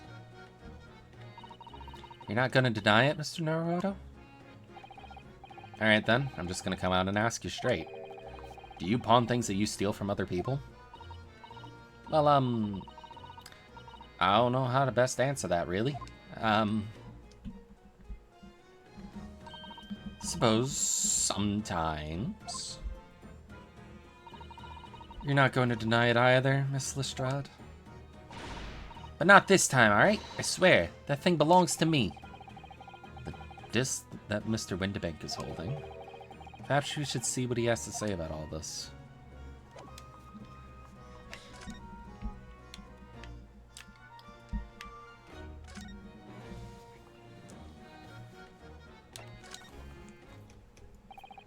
She's been in here before, of course. This little tatterdemalion. I see. I brought some dubious article or another with her. Every single time, might I add. Dubious? What are you trying to say? I'm an honest customer, me. So, is there something dubious about the disc she brought in today? Well, if only it were that simple. What do you mean? What she actually brought in was a storage ticket. Ah, storage ticket. So, Miss Lestrade has actually come to redeem an article from you today? Is that right? Yeah, that's right. A girl like me has a lot of stuff what needs storing. Alright, yes, that's definitely dubious. The article in question would have been forfeited at midnight tonight. But as she gave me the ticket for it and repaid both the loan and interest, I was obliged to return the article to her. But what was the article? Do tell us, Mr. Windibank. The little scamp is wearing it, ma'am. It's the overcoat that she redeemed. Oh, I like that jacket. What? What's wrong with that? It fits, don't it? I mean, it's mine, so of course it does. So, what about the disc then? How does that come into all this? Ah, the disc is something else. A new article to pawn if the girl and I can agree on a price.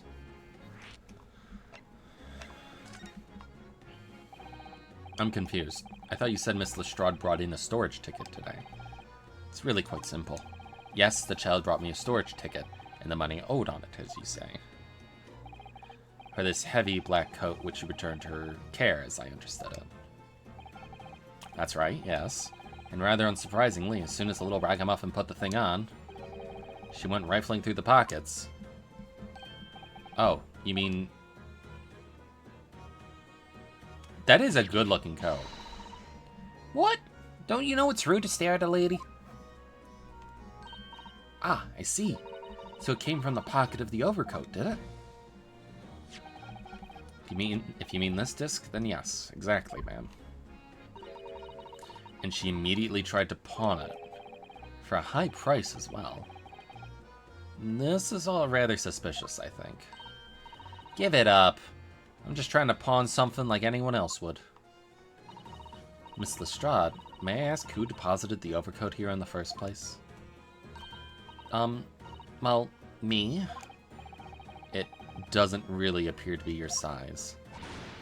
Me old man. It's me old man's, is it? Ain't it? Is it, Miss Lestrade? Yes, this is definitely all rather suspicious.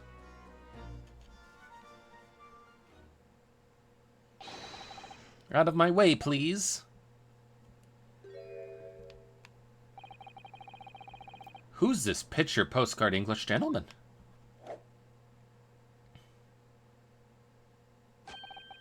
Good day to you, ladies, gentlemen. What's your problem, eh? There is no problem, as long as you remove yourself. I have a matter to discuss with the proprietor. Yeah, no, this is a JoJo motherfucker. Like, my first thought was Kira. But, like, the hat is a Zeppeli hat. The face is Kira. The suit? I don't know.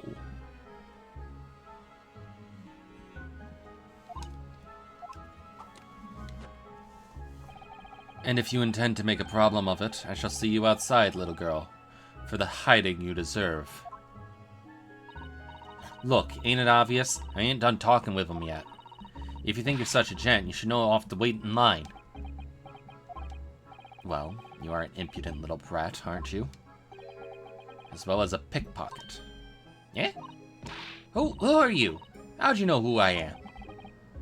The question is, how do you not know who I am? You haven't the courtesy to even remember the faces of your victims, it seems. What? You mean from you? Broker. Yes, sir. Thought he was gonna pull out the gun. I believe this filthy pocket thief has just redeemed an article from you, no? Yes, the article in question belongs to me. I demand for it to be returned at once. Oh my. Now that's a lie. What are you trying to pull? Give me back my overcoat, you wastrel. And needless to say... Oh my god!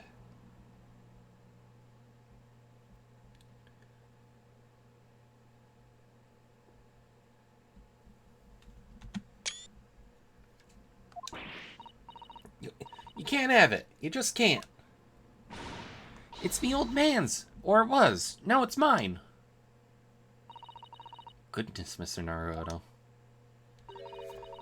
This is a very awkward situation.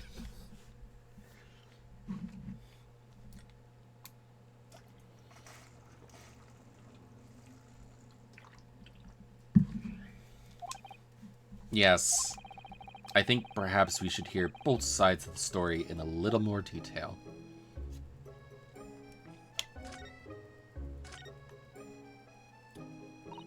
Miss Lestrade, is what the gentleman is saying? What you think? It's all lies, ain't it? Obviously. I swear on my life. I ain't never laid eyes on that dandy before. Let's hear it now, you little ragamuffin. You stole it, didn't you? That ticket you brought in here just now. No, I swear to God. It was barely an hour ago. I was walking along the street, minding my own business, when this little gutterling ran into me. I knew at once what had happened. I'd been robbed yet again, I thought to myself. Those wretched pickpockets. Yet again? Oh yes, as you can see, I am a man of impeccable style. This isn't the first time I've been targeted by these black slum scoundrels. Now then, relinquish my overcoat. Come along now, Mr. Lestrade. Give the good gentleman his coat back. If you're going to cause trouble, I shall have no choice but to call the police. Hold on! Why does everyone think it's me? Just look at this dandy cove. You think I'm the dodgy one? I'm sorry, but no one's going to believe you. Well, what about evidence? Yeah. Where's your evidence that I've stolen something, eh? Come on, let's see it. Oh, I have evidence, naturally. You what?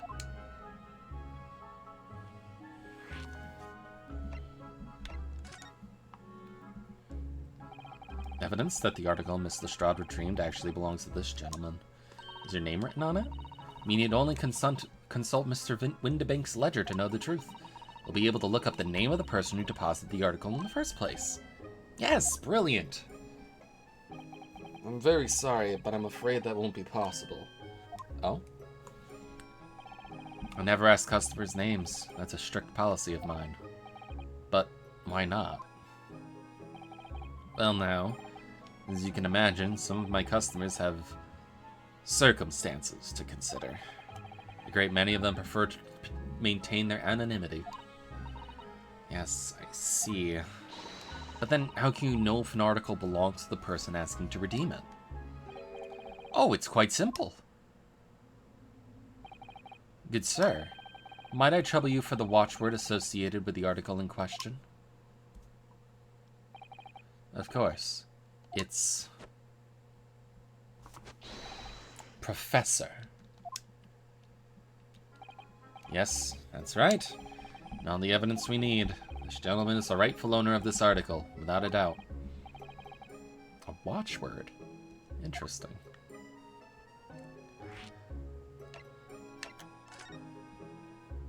I like how I immediately was like, man, that's a nice looking coat. And then it's just immediately, oh, it's stolen. Also, she stole the gun again. So about these watchwords, as I just explained, I never ask customers' names when they deposit items with me. There are many reasons why certain customers would like to keep their activities secret. That wasn't exactly a subtle glance at Mr. Sholmes now, was it? Great detectives have no dark secrets. None at all. Yes, well, anyway, that's why I always ask for a watchword whenever I accept a new article. In many ways, it's like the secret combination of the numbers used to unlock a vault. The date of deposit, a description, and a watchword uniquely identify each item. And of course, then I give the storage ticket to the customer. If someone comes to redeem something, I ask for the ticket and the watchword. And if that someone tells you the correct watchword, you return the... So why didn't... How was she able to redeem it if she didn't have the watchword? That's right, sir. Yes. Just as soon as a requisite fee is paid. And I have supplied you with the information you require already, but for the avoidance of doubt, the article in question is an overcoat, deposited 2 months ago on the 15th of February. With the watchword of Professor. All perfectly correct information, sir. But how? Really, this is beyond a joke now. There's no further room for doubt. Ugh.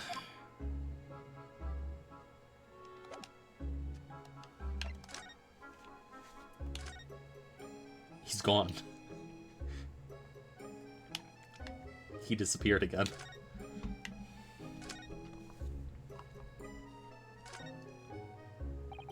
Excuse me, but who are you? One would expect the Inquirer to introduce himself first. Though clearly you are not British, so perhaps our ways are foreign to you.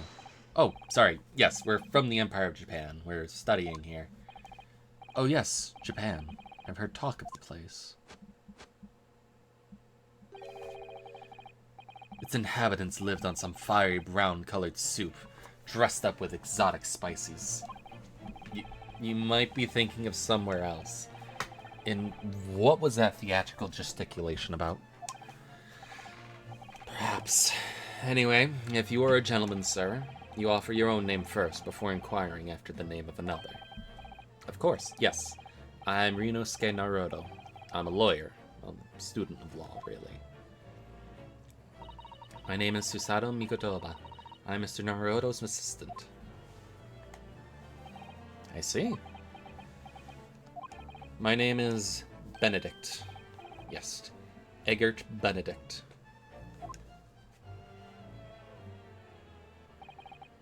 Enchanté.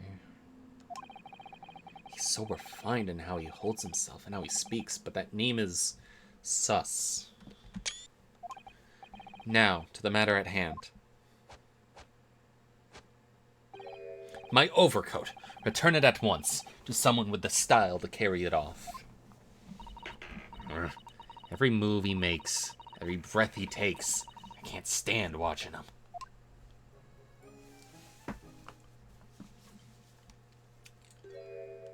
It doesn't really go with the outfit. So let that be an end to the matter. And thank you for your custom, Mr. Eggert Benedict, sir. With such reasonable rates of interest, I may even decide to come back. This is why I hate grown-ups. Just because I'm a diver, everyone thinks that makes me a liar. But you were.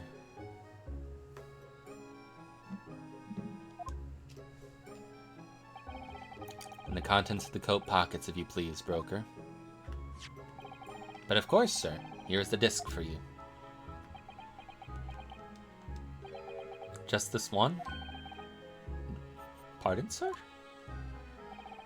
I was expecting another. That is, I deposited another. Another disc. Oh dear. I regret to inform you, sir, that what was deposited with me was merely the overcoat. The disc happened to be on one of the pockets, but I was completely unaware of it until now. So, Gutterling, you're hiding more of what's rightfully mine, are you? Says who, eh? I don't know nothing about it. Very well.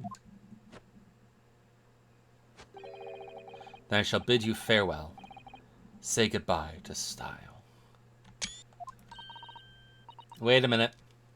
That disc is mine. Ah, what do you think you're doing, you little tramp? You've drawn blood, you filthy animal. Oh my, yes, there's blood on the disc.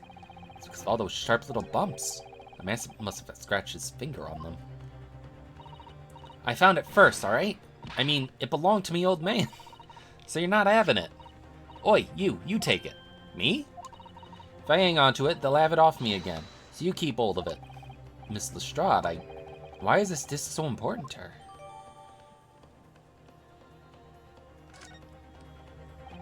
You there, in the Black Library.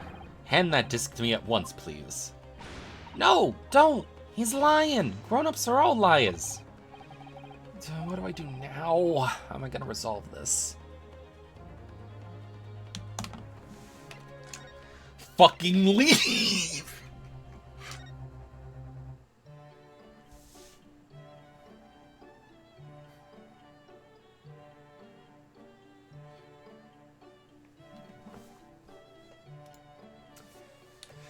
Alright, thank you for joining me.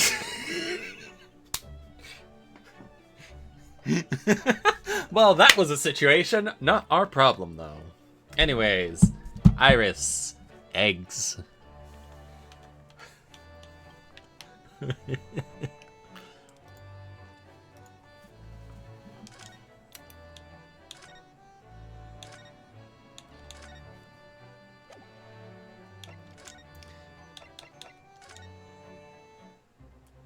Sorry guys, I just got really stressed out for a minute there. I needed to have a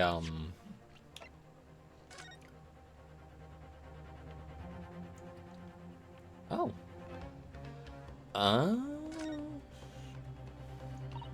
Oh, there's a little scrap of paper stuck to the reverse side of the disc. Look. And a scribbled word or two. Looks like somebody's name. For McGilded? McGilded? He couldn't be. But it is Mr. Naruto. A name I shall never forget, as long as I live. But why? Why is his name on this? Wait, shit, is she not lying? Look at all the little bumps on the disc. So tiny. Yes, the protrusions are called pins. Hi, Tucker. Hi, baby. Are you my dog? You're my dog. You're my doggy. You're my puppy. No, I'm not taking you out. Just on the edge, there's a small amount of blood. Yes, the blood of the mysterious Mr. Edgar Benedict. And Miss Lestrade tried to grab the disc from him. The pins scratch his fingers, it seems. Like when you're grating some daikon radish and accidentally catch your finger. Ouch. Just thinking about it hurts. Puts me off eating radish. Mmm, gross. Mop it up.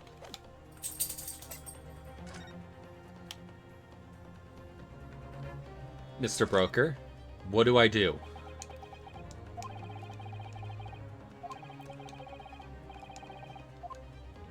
We have to do something before he reaches for his gun.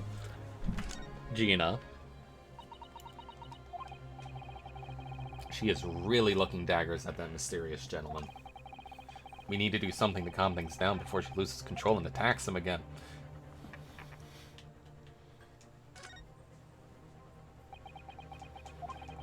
Look at those piercing eyes. He's clearly in no mood to talk. Can we play the disc?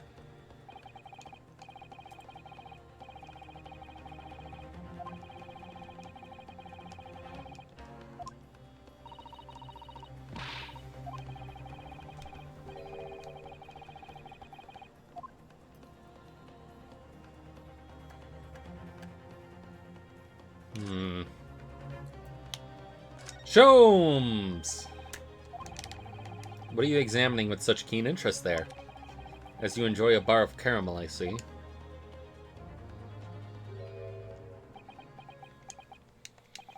So, you found me at last, Mr. Naruhodo. Sorry? After that young pickpocket sent me on my way, I was forced to lurk in the shadows, cruelly ostracized as the rest of you partook in the jovial atmosphere of fellowship. I had nothing to occupy my mind, but was too ashamed to let society see what my downfall had done to me. So feigning mock interest, I pretended to examine the tedious trinkets in this desolate place. Whilst, as you shrewdly observed, gnawing on the only friend I have left, the 7% solution of caramel. Pray, do you claim to understand the depths of my despair, Mr. Naruhodo? But how could you? I was so lonely, so desperately lonely. Then why on earth didn't you rejoin the conversation? Things have gone from bad to worse here, you know. Yes, I overheard much of your conversation. Or rather, in my craving for human contact, my ears devoured every word that was uttered. You really were sad, weren't you? Poor Mr. Sholmes. I feel simply awful for you. It would seem that my inferences are correct. Surely you're not about to tell us that you've solved the entire case once again? My dear madame, sometimes I wonder, were my genius for deduction to be commodicized? Commodicized. How much could I pawn it for? It seems Mr. Sholmes has had another one of his flashes of inspiration. But who knows if it'll help to resolve the situation between Miss Lestrade and the mysterious gentleman. What's the right thing to do here? Alright. Let's do this shit. Well, Miss Lestrade, it would appear you find yourself in something of a predicament. Where the blue blazes have you been, eh? Pardon? When a lady's in trouble, a true gent's supposed to be there to help. Straight away! Not an hour later. Harsh. And who, pray tell, are you? Mr. Eggert Benedict. You have, in my eyes, a veritably encyclopedic array of curiosity about your person. Nevertheless, there are two immovable conclusions I have drawn. I beg your pardon. The first is this. True reason to your visit of this pawnbrokery today is something you wish you have not yet revealed. And the second is this. A considerable crime is in contemplation. One you will orchestrate with the intent to steal a vast sum of money. Well, Mr. Benedict, what say you to my deductions? How? He's turned white as a hard-boiled egg. It would seem that once again, Mr. Sholmes has made a flawless deduction. Just who do you think you are, sir? Ah, yes, as I hoped. That is precisely the pained expression I was looking for. So, shall we begin? The time has come for yet another Sherlock Holmes' logic and reasoning spectacular.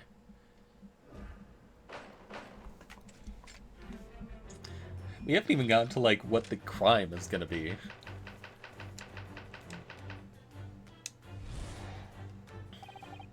First of all, we must ask ourselves on what business you ventured to this pawnbrokery today. You claim to have followed this pickpocket here, having had the redemption ticket stolen from you on the street. But that is most certainly a lie. The real truth is something quite different. As revealed by that which you hold in your hand. Yes, what brought you to this shop in the first place is the staff recruitment flyer.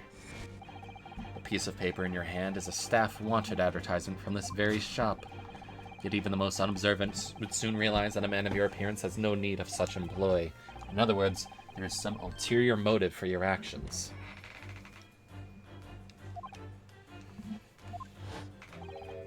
The cane, which you unwittingly clutch to your person, exhibits an incontrovertible contradiction. Utter rot. I've added this cane for years. The contradiction of which I speak is, of course, the missing ferrule. The end of a walking cane may be terminated with a metal ferrule to protect the wooden tip. And yet, detailed analysis shows the wooden tip of this stick is utterly bare. Therefore, there's only one conclusion. The rod that you hold in your hand, which appears to be a walking cane, is in fact no cane at all. You recoil, sir. Is something wrong? And in your recoiling, you inadvertently facilitate the answer of the next conundrum to present itself. Namely, what is the truth behind this rod you bear? Yes, your reaction betrays the truth. The handle, which you evidently would like to conceal, is the key to understanding this riddle, you see. And the moment I saw it, my suspicions were aroused. What walking cane demands such a stout handle, mused I. But of course, as I said, this is no walking cane. No, that rod is the broken handle of a shovel. What? Are you insane? And now, having determined this undeniable truth, the conclusion is clear. Your true motive for coming here was to take employment at this establishment in order to excavate the ground beneath the premises. What a calculated crime you have conceived, sir. A wickedly calculated crime.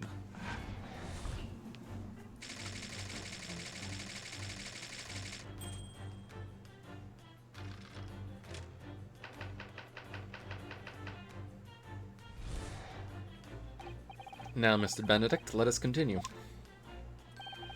For we must expose the details of this elaborate crime you have in the planning. This is utterly absurd.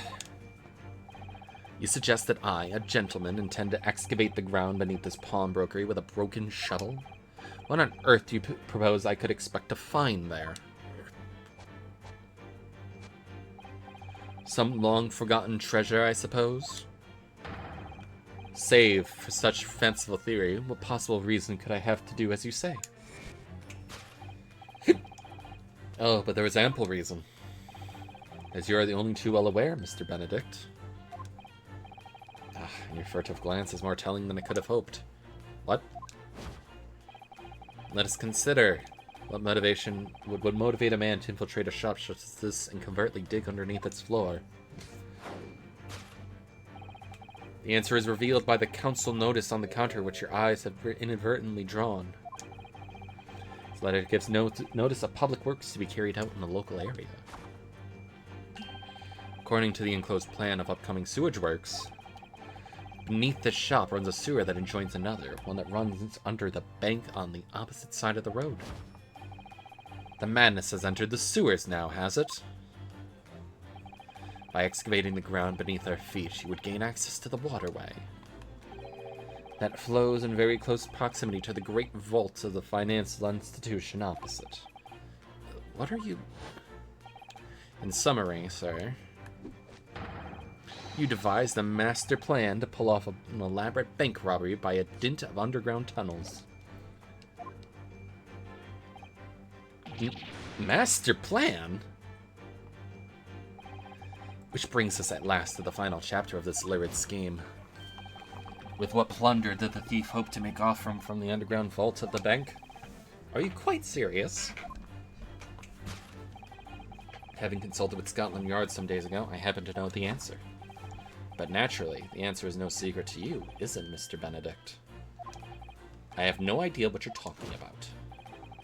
Allow me to present a rather interesting piece of evidence. You see, this picture postcard tells us all we need to know. A postcard of the Great Exhibition? I'm afraid you've quite lost me. Currently in the final stages of preparation, the Great Exhibition will soon be underway. And the government has provided extra funds to complete its centerpiece, the Crystal Tower. Funds that currently sit in the vault of the bank, on the other side of this road. Pardon?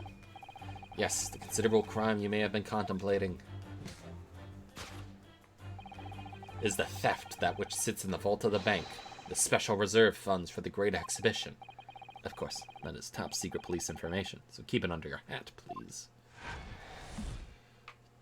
Sholmes, what the fuck did you just do?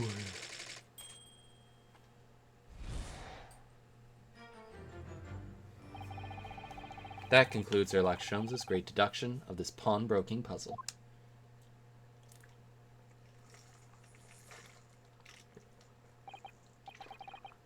Mr. Sholmes?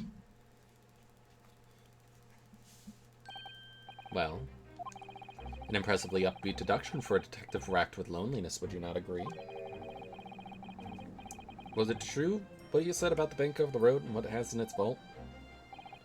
Indeed, though few know of its existence. It's one of the government's most closely guarded secrets. Gregson told me, in the strictest confidence. But you just announced it to everyone here. Rather loudly, in fact. Sippy.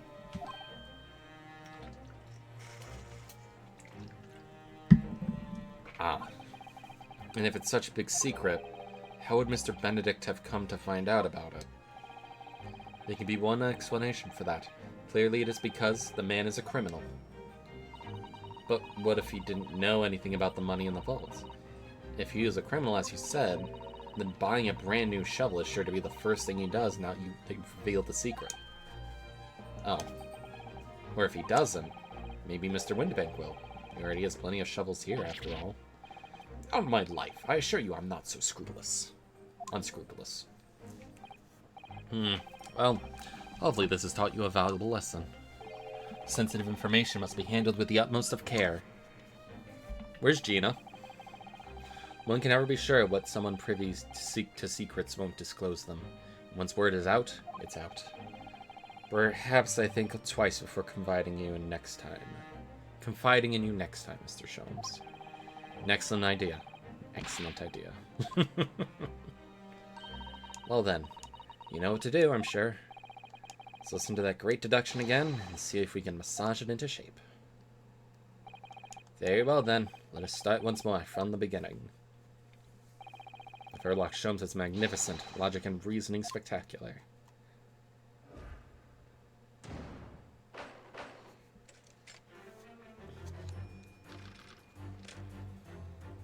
Okay.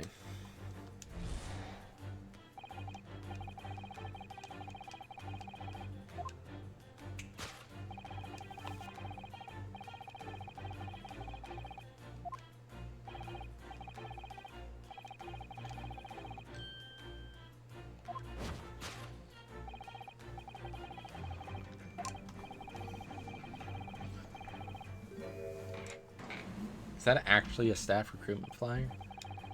By his reasoning, Benedict came here in order to apply for a job so he could dig down through the floor.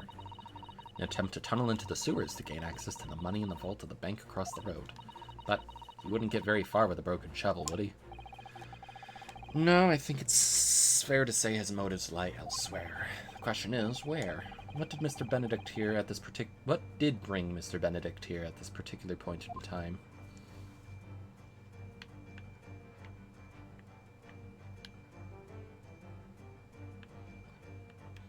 Oh, that is a cute picture of Gina. Oh. Look at all the scribbled notes on the back of the flyer there. I don't believe it. What is it? Listen to what it says. Name, Gina Lestrade. Height, 5'2". Green cap, scruffy waistcoat, grumpy white shirt, blue satchel, ragged. The detailed description of Miss Lestrade. Goodness. There's even a sketch of her, hat and all. Although, if he showed it to her, she'd fire that smoke grenade launcher in his face for sure. And look, the details of this shop have been written down here too. Windibagg's Pawnbrokery, Baker Street. Redemption deadline 15th April. Which is today's date. Why would Mr. Benedict have all that information scrawled on the back piece of a paper?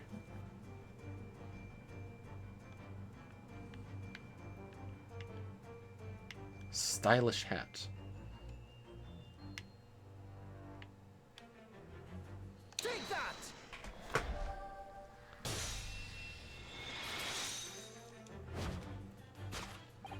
Yes, what brought you to this shop in the first place is the info about Miss Lestrade. Quite so, my dear fellow. It would appear that the writing and sketch on the reverse of the flyer pertain to the pickpocket, Miss Lestrade, and to Mr. Windibagg's Pawnbrokery here.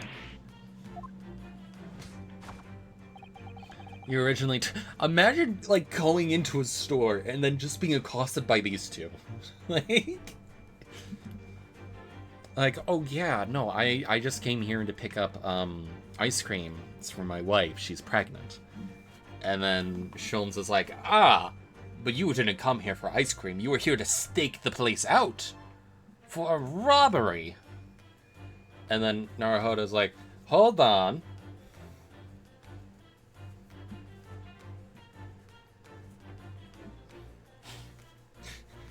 He doesn't have a ring on his finger.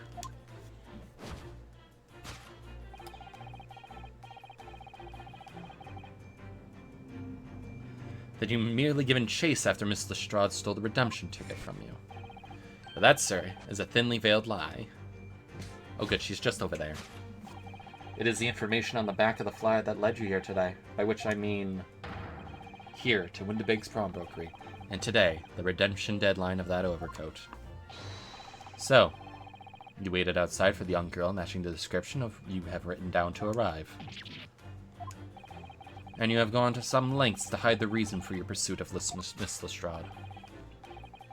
In other words, there is some ulterior motive for your actions.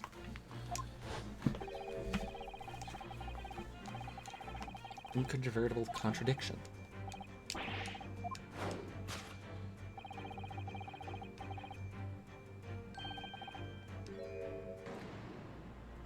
I want this game to be modded to have like the Vine boom sound effect whenever that happens.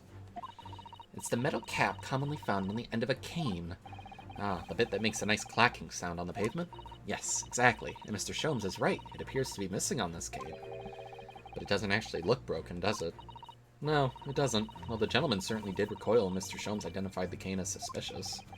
In other words, there's some secret about the cane that Mr. Benedict would rather we didn't know. Hat.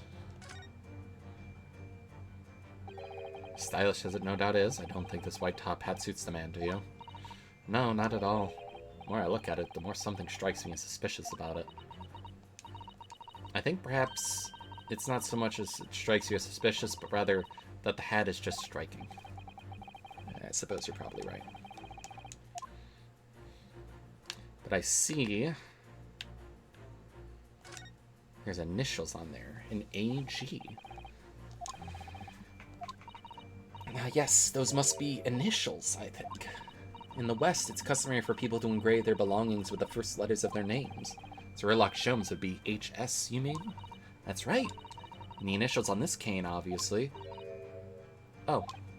AG? Why does it feel as though that's not quite right? Camera.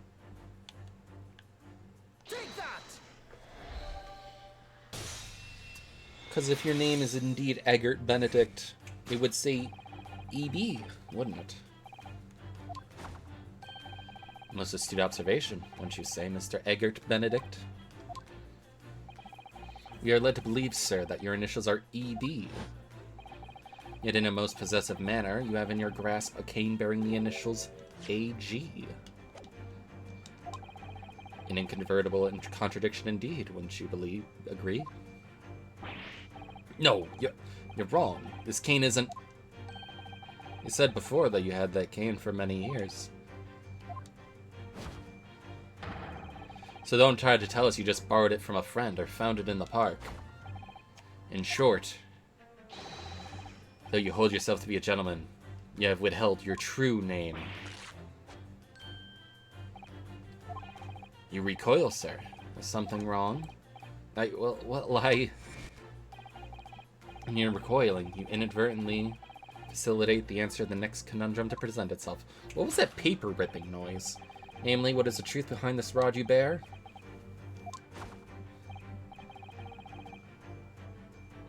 Yes, your reaction betrays the truth. The handle, which you evidently would like to conceal, is the key to understanding this riddle. Did he rip his pants? Mrs. Shaw redeemed that fine-looking overcoat, and now a mysterious man has appeared, introducing himself with a fake name and claiming that the overcoat belongs to him. But we know he actually identified Mr. Strahd from a written description, which suggests everything else he's told us is untrue. So what we need to do here is somehow prove that the overcoat cannot possibly belong to him. Did it rip?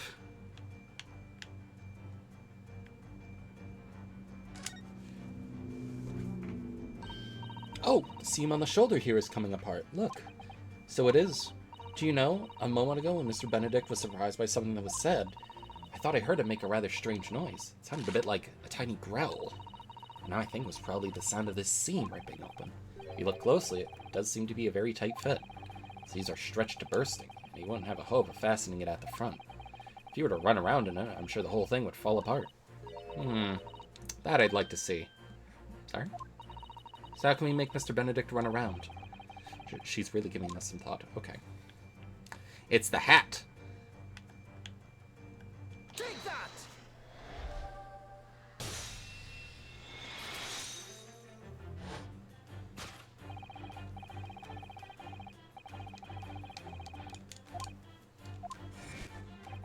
Yes, because the overcoat is rather obviously a poor fit.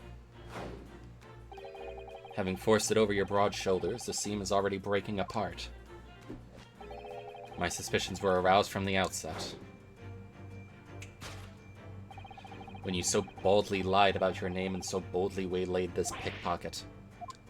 The catalog of untruths has been for one very specific purpose. To steal the article that the young girl redeemed from Mr. Windibank.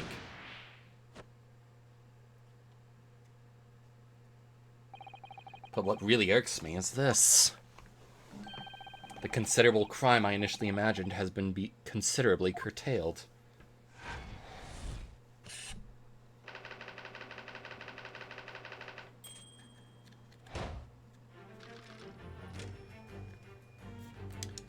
Alright, how are we fixing this one, Mr. Sholmes? Now, Mr. Benedict, let us continue. For we must expose the details of this elaborate crime you have in planning. Oh yeah, we've already...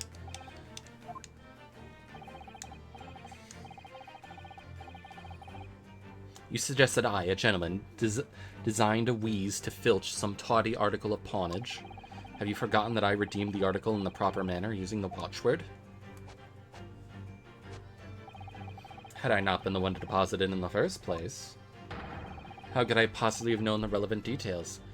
Ne sais pas. Oh, but the watchword can be discovered. As you are only too well aware, Mr. Benedict. Ah, your furtive glance is more telling than I could have hoped. What?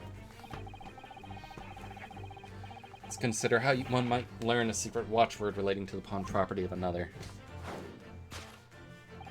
The method is revealed by the council notice. Nope. What else do we got here?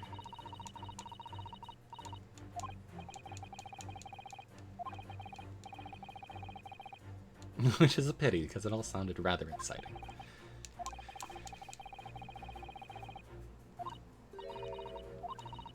Didn't know that word, Mr. Windibank would never allow you to redeem the article. Looking at it another way, if you did know that word, he would allow you to redeem it, whether it was yours or not. The question is, could this gentleman have found the watchword out somehow? Let's see. What's this note, let's say?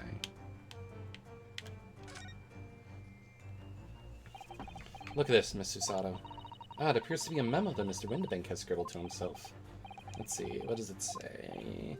Oh, Professor.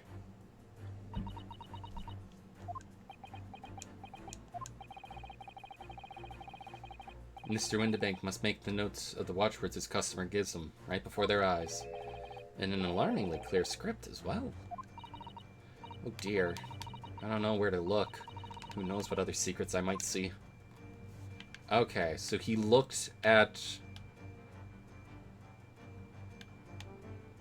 He looked at the table, saw the note, and was able to guess it, because obviously Gina would have needed to know the password, which Windibank checks with his, notes there. The broker here follows the same procedure whenever a customer comes to redeem an article. He asks the customer for the watchword and notes down the response uttered on a notelet he has to hand.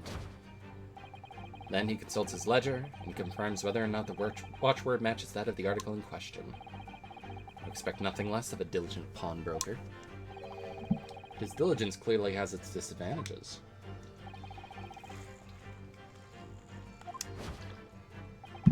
It is increasingly apparent that you were present in the shop before your accusation against Miss Lestrade.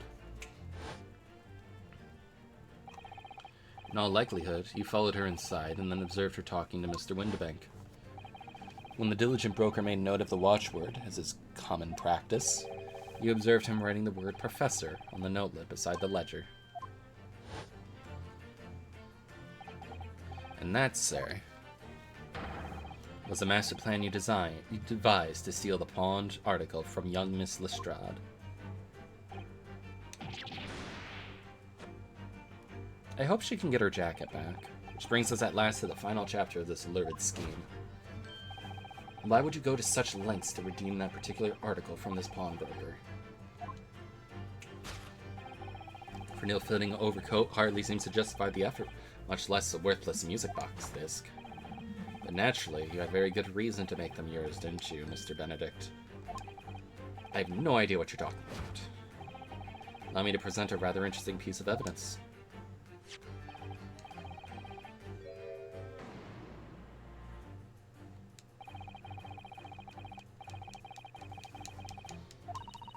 According to Mr. Windibank, isn't even worth a penny. Yet this man went to such lengths to steal them. Why? I wonder if perhaps we already have the evidence we need to explain it. The one bit of evidence we've collected so far. Take that! It has Mr. McGilbert's name on the back. You see, this music box disc tells us all we need to know. What's that on the back? It reads, for McGilded. Ah, Mr. Magnus McGilded, the unfortunate philanthropist who perished in the curious circumstances at the Old Bailey 2 months ago. A prominent man in London, though his loan-mongering demonstrated a distinct lack of scruples. So, you're an associate of his, aren't you? Or perhaps a subordinate. Mr. McGilded was a man of unusually small stature.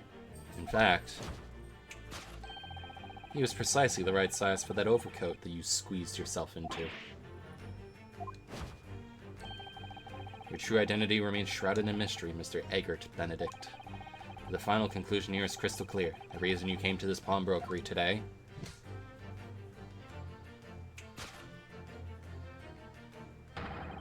was to retrieve an article left behind by the late Magnus McGilded.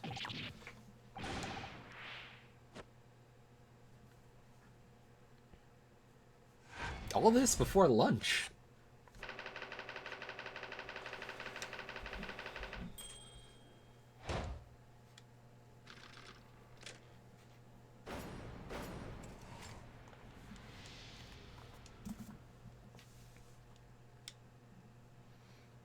But why? What's on this music disc? Well, Mr. Magnus McGilded. Not a name I expected to hear in these circumstances. Mr. Sholmes, I'm afraid there's something very troubling on my mind. Pray tell, Mr. Sato.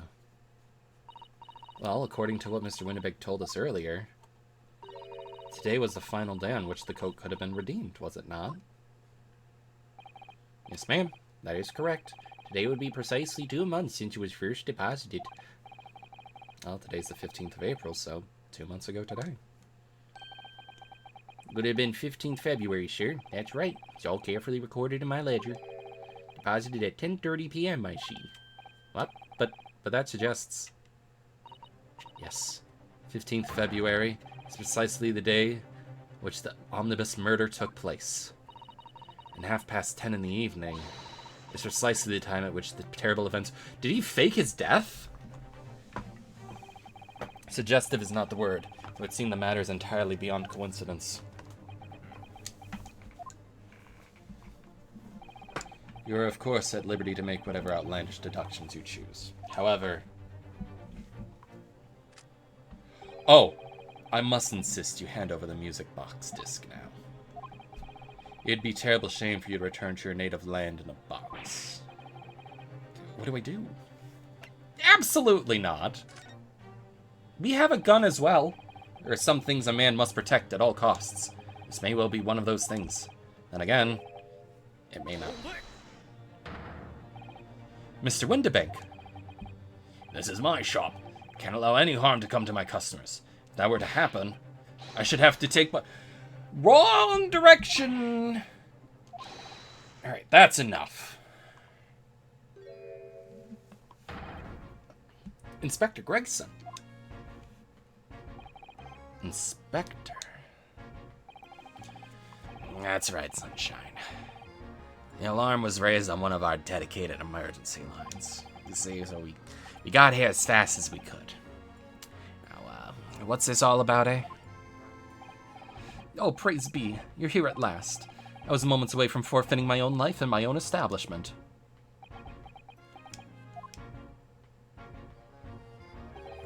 It would seem you have the upper hand.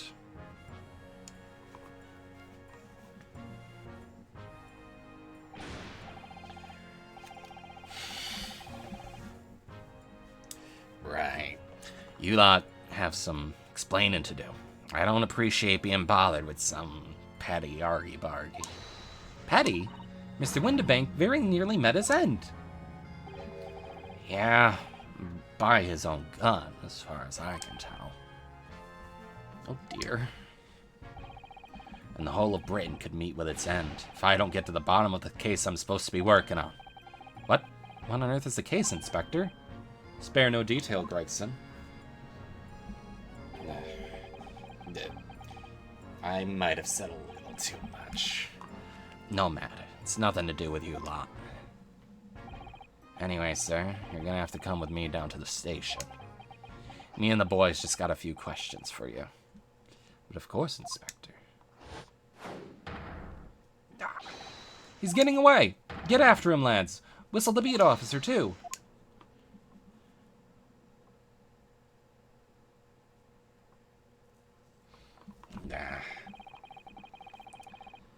There's been a spate of thefts at pawn shops around here recently, so we fit in emergency buttons underneath the counters for brokers to let us know when there's trouble.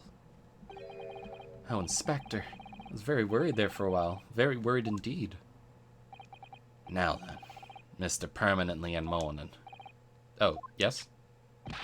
I'll be taking that whatever it is of McGilded's down to the yard, thank you very much. So hand it over. Oh, yes, of course. No, don't! Don't give it to him! It's mine, that is! Mine! I'm sorry, miss, but anything belonging to Mr. McGilded has to be taken in as evidence now. As evidence? If the police demand something as evidence, my dear fellow, we have no choice but to capitulate. It's all yours, Inspector. Can Gina at least get her money back? Like, her coat is ripped, her disc is taken. We're summarily turfed out of the shop and onto the street.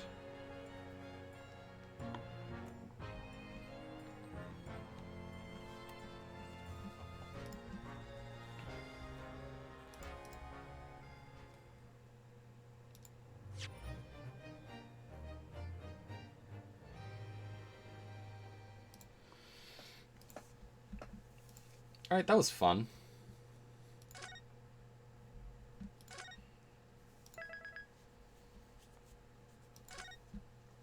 So we got a mystery JoJo.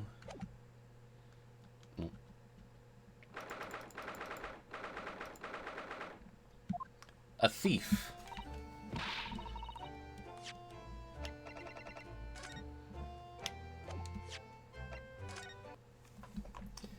Mystery thief on the loose.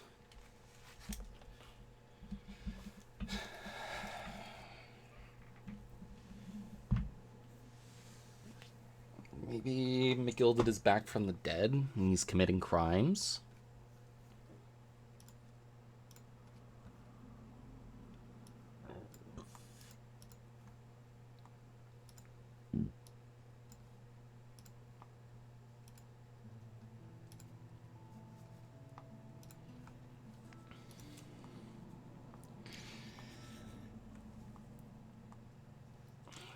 I don't know, like, I genuinely don't know what direction this is going to be taking.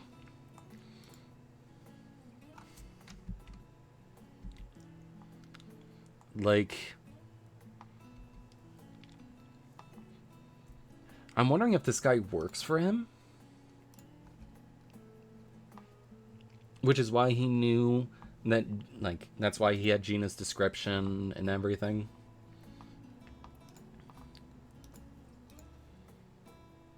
I don't know. I'm curious where this is going. Like, there's something I do enjoy about this game that the mainline Ace Attorney games don't do, is that it takes a bit to get you into the mystery of what happened. Like, there's preamble. You ain't even got to the crime. I mean, there was a crime, it's just that I don't think that we're going to be defending Mr. John Egbert here.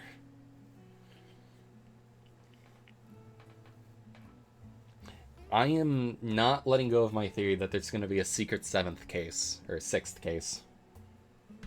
That's my theory. I'm sticking with it. I'm pretty sure that's going to be how it is. We're going to have Rise from Ashes 2.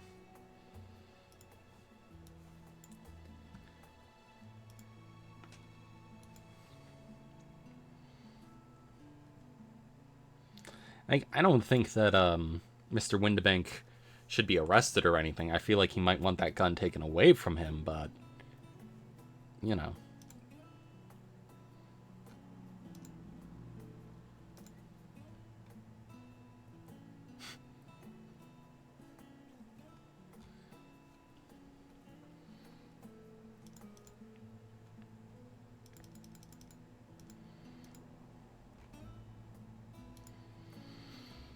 Alright, that's gonna be it for me tonight.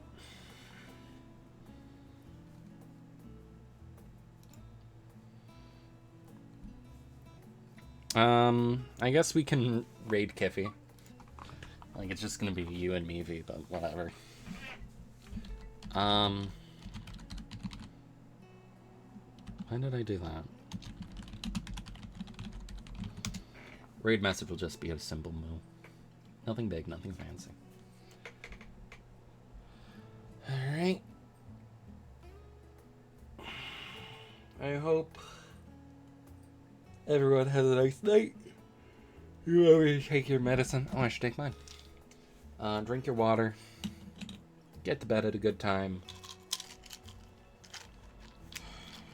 I have a certain dog looking at me, so I think I have something I need to do.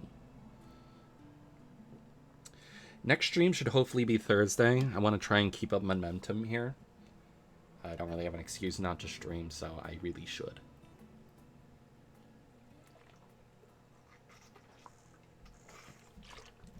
Alright, raid message will just be moo. Hope everyone has a nice night, and I will see you then.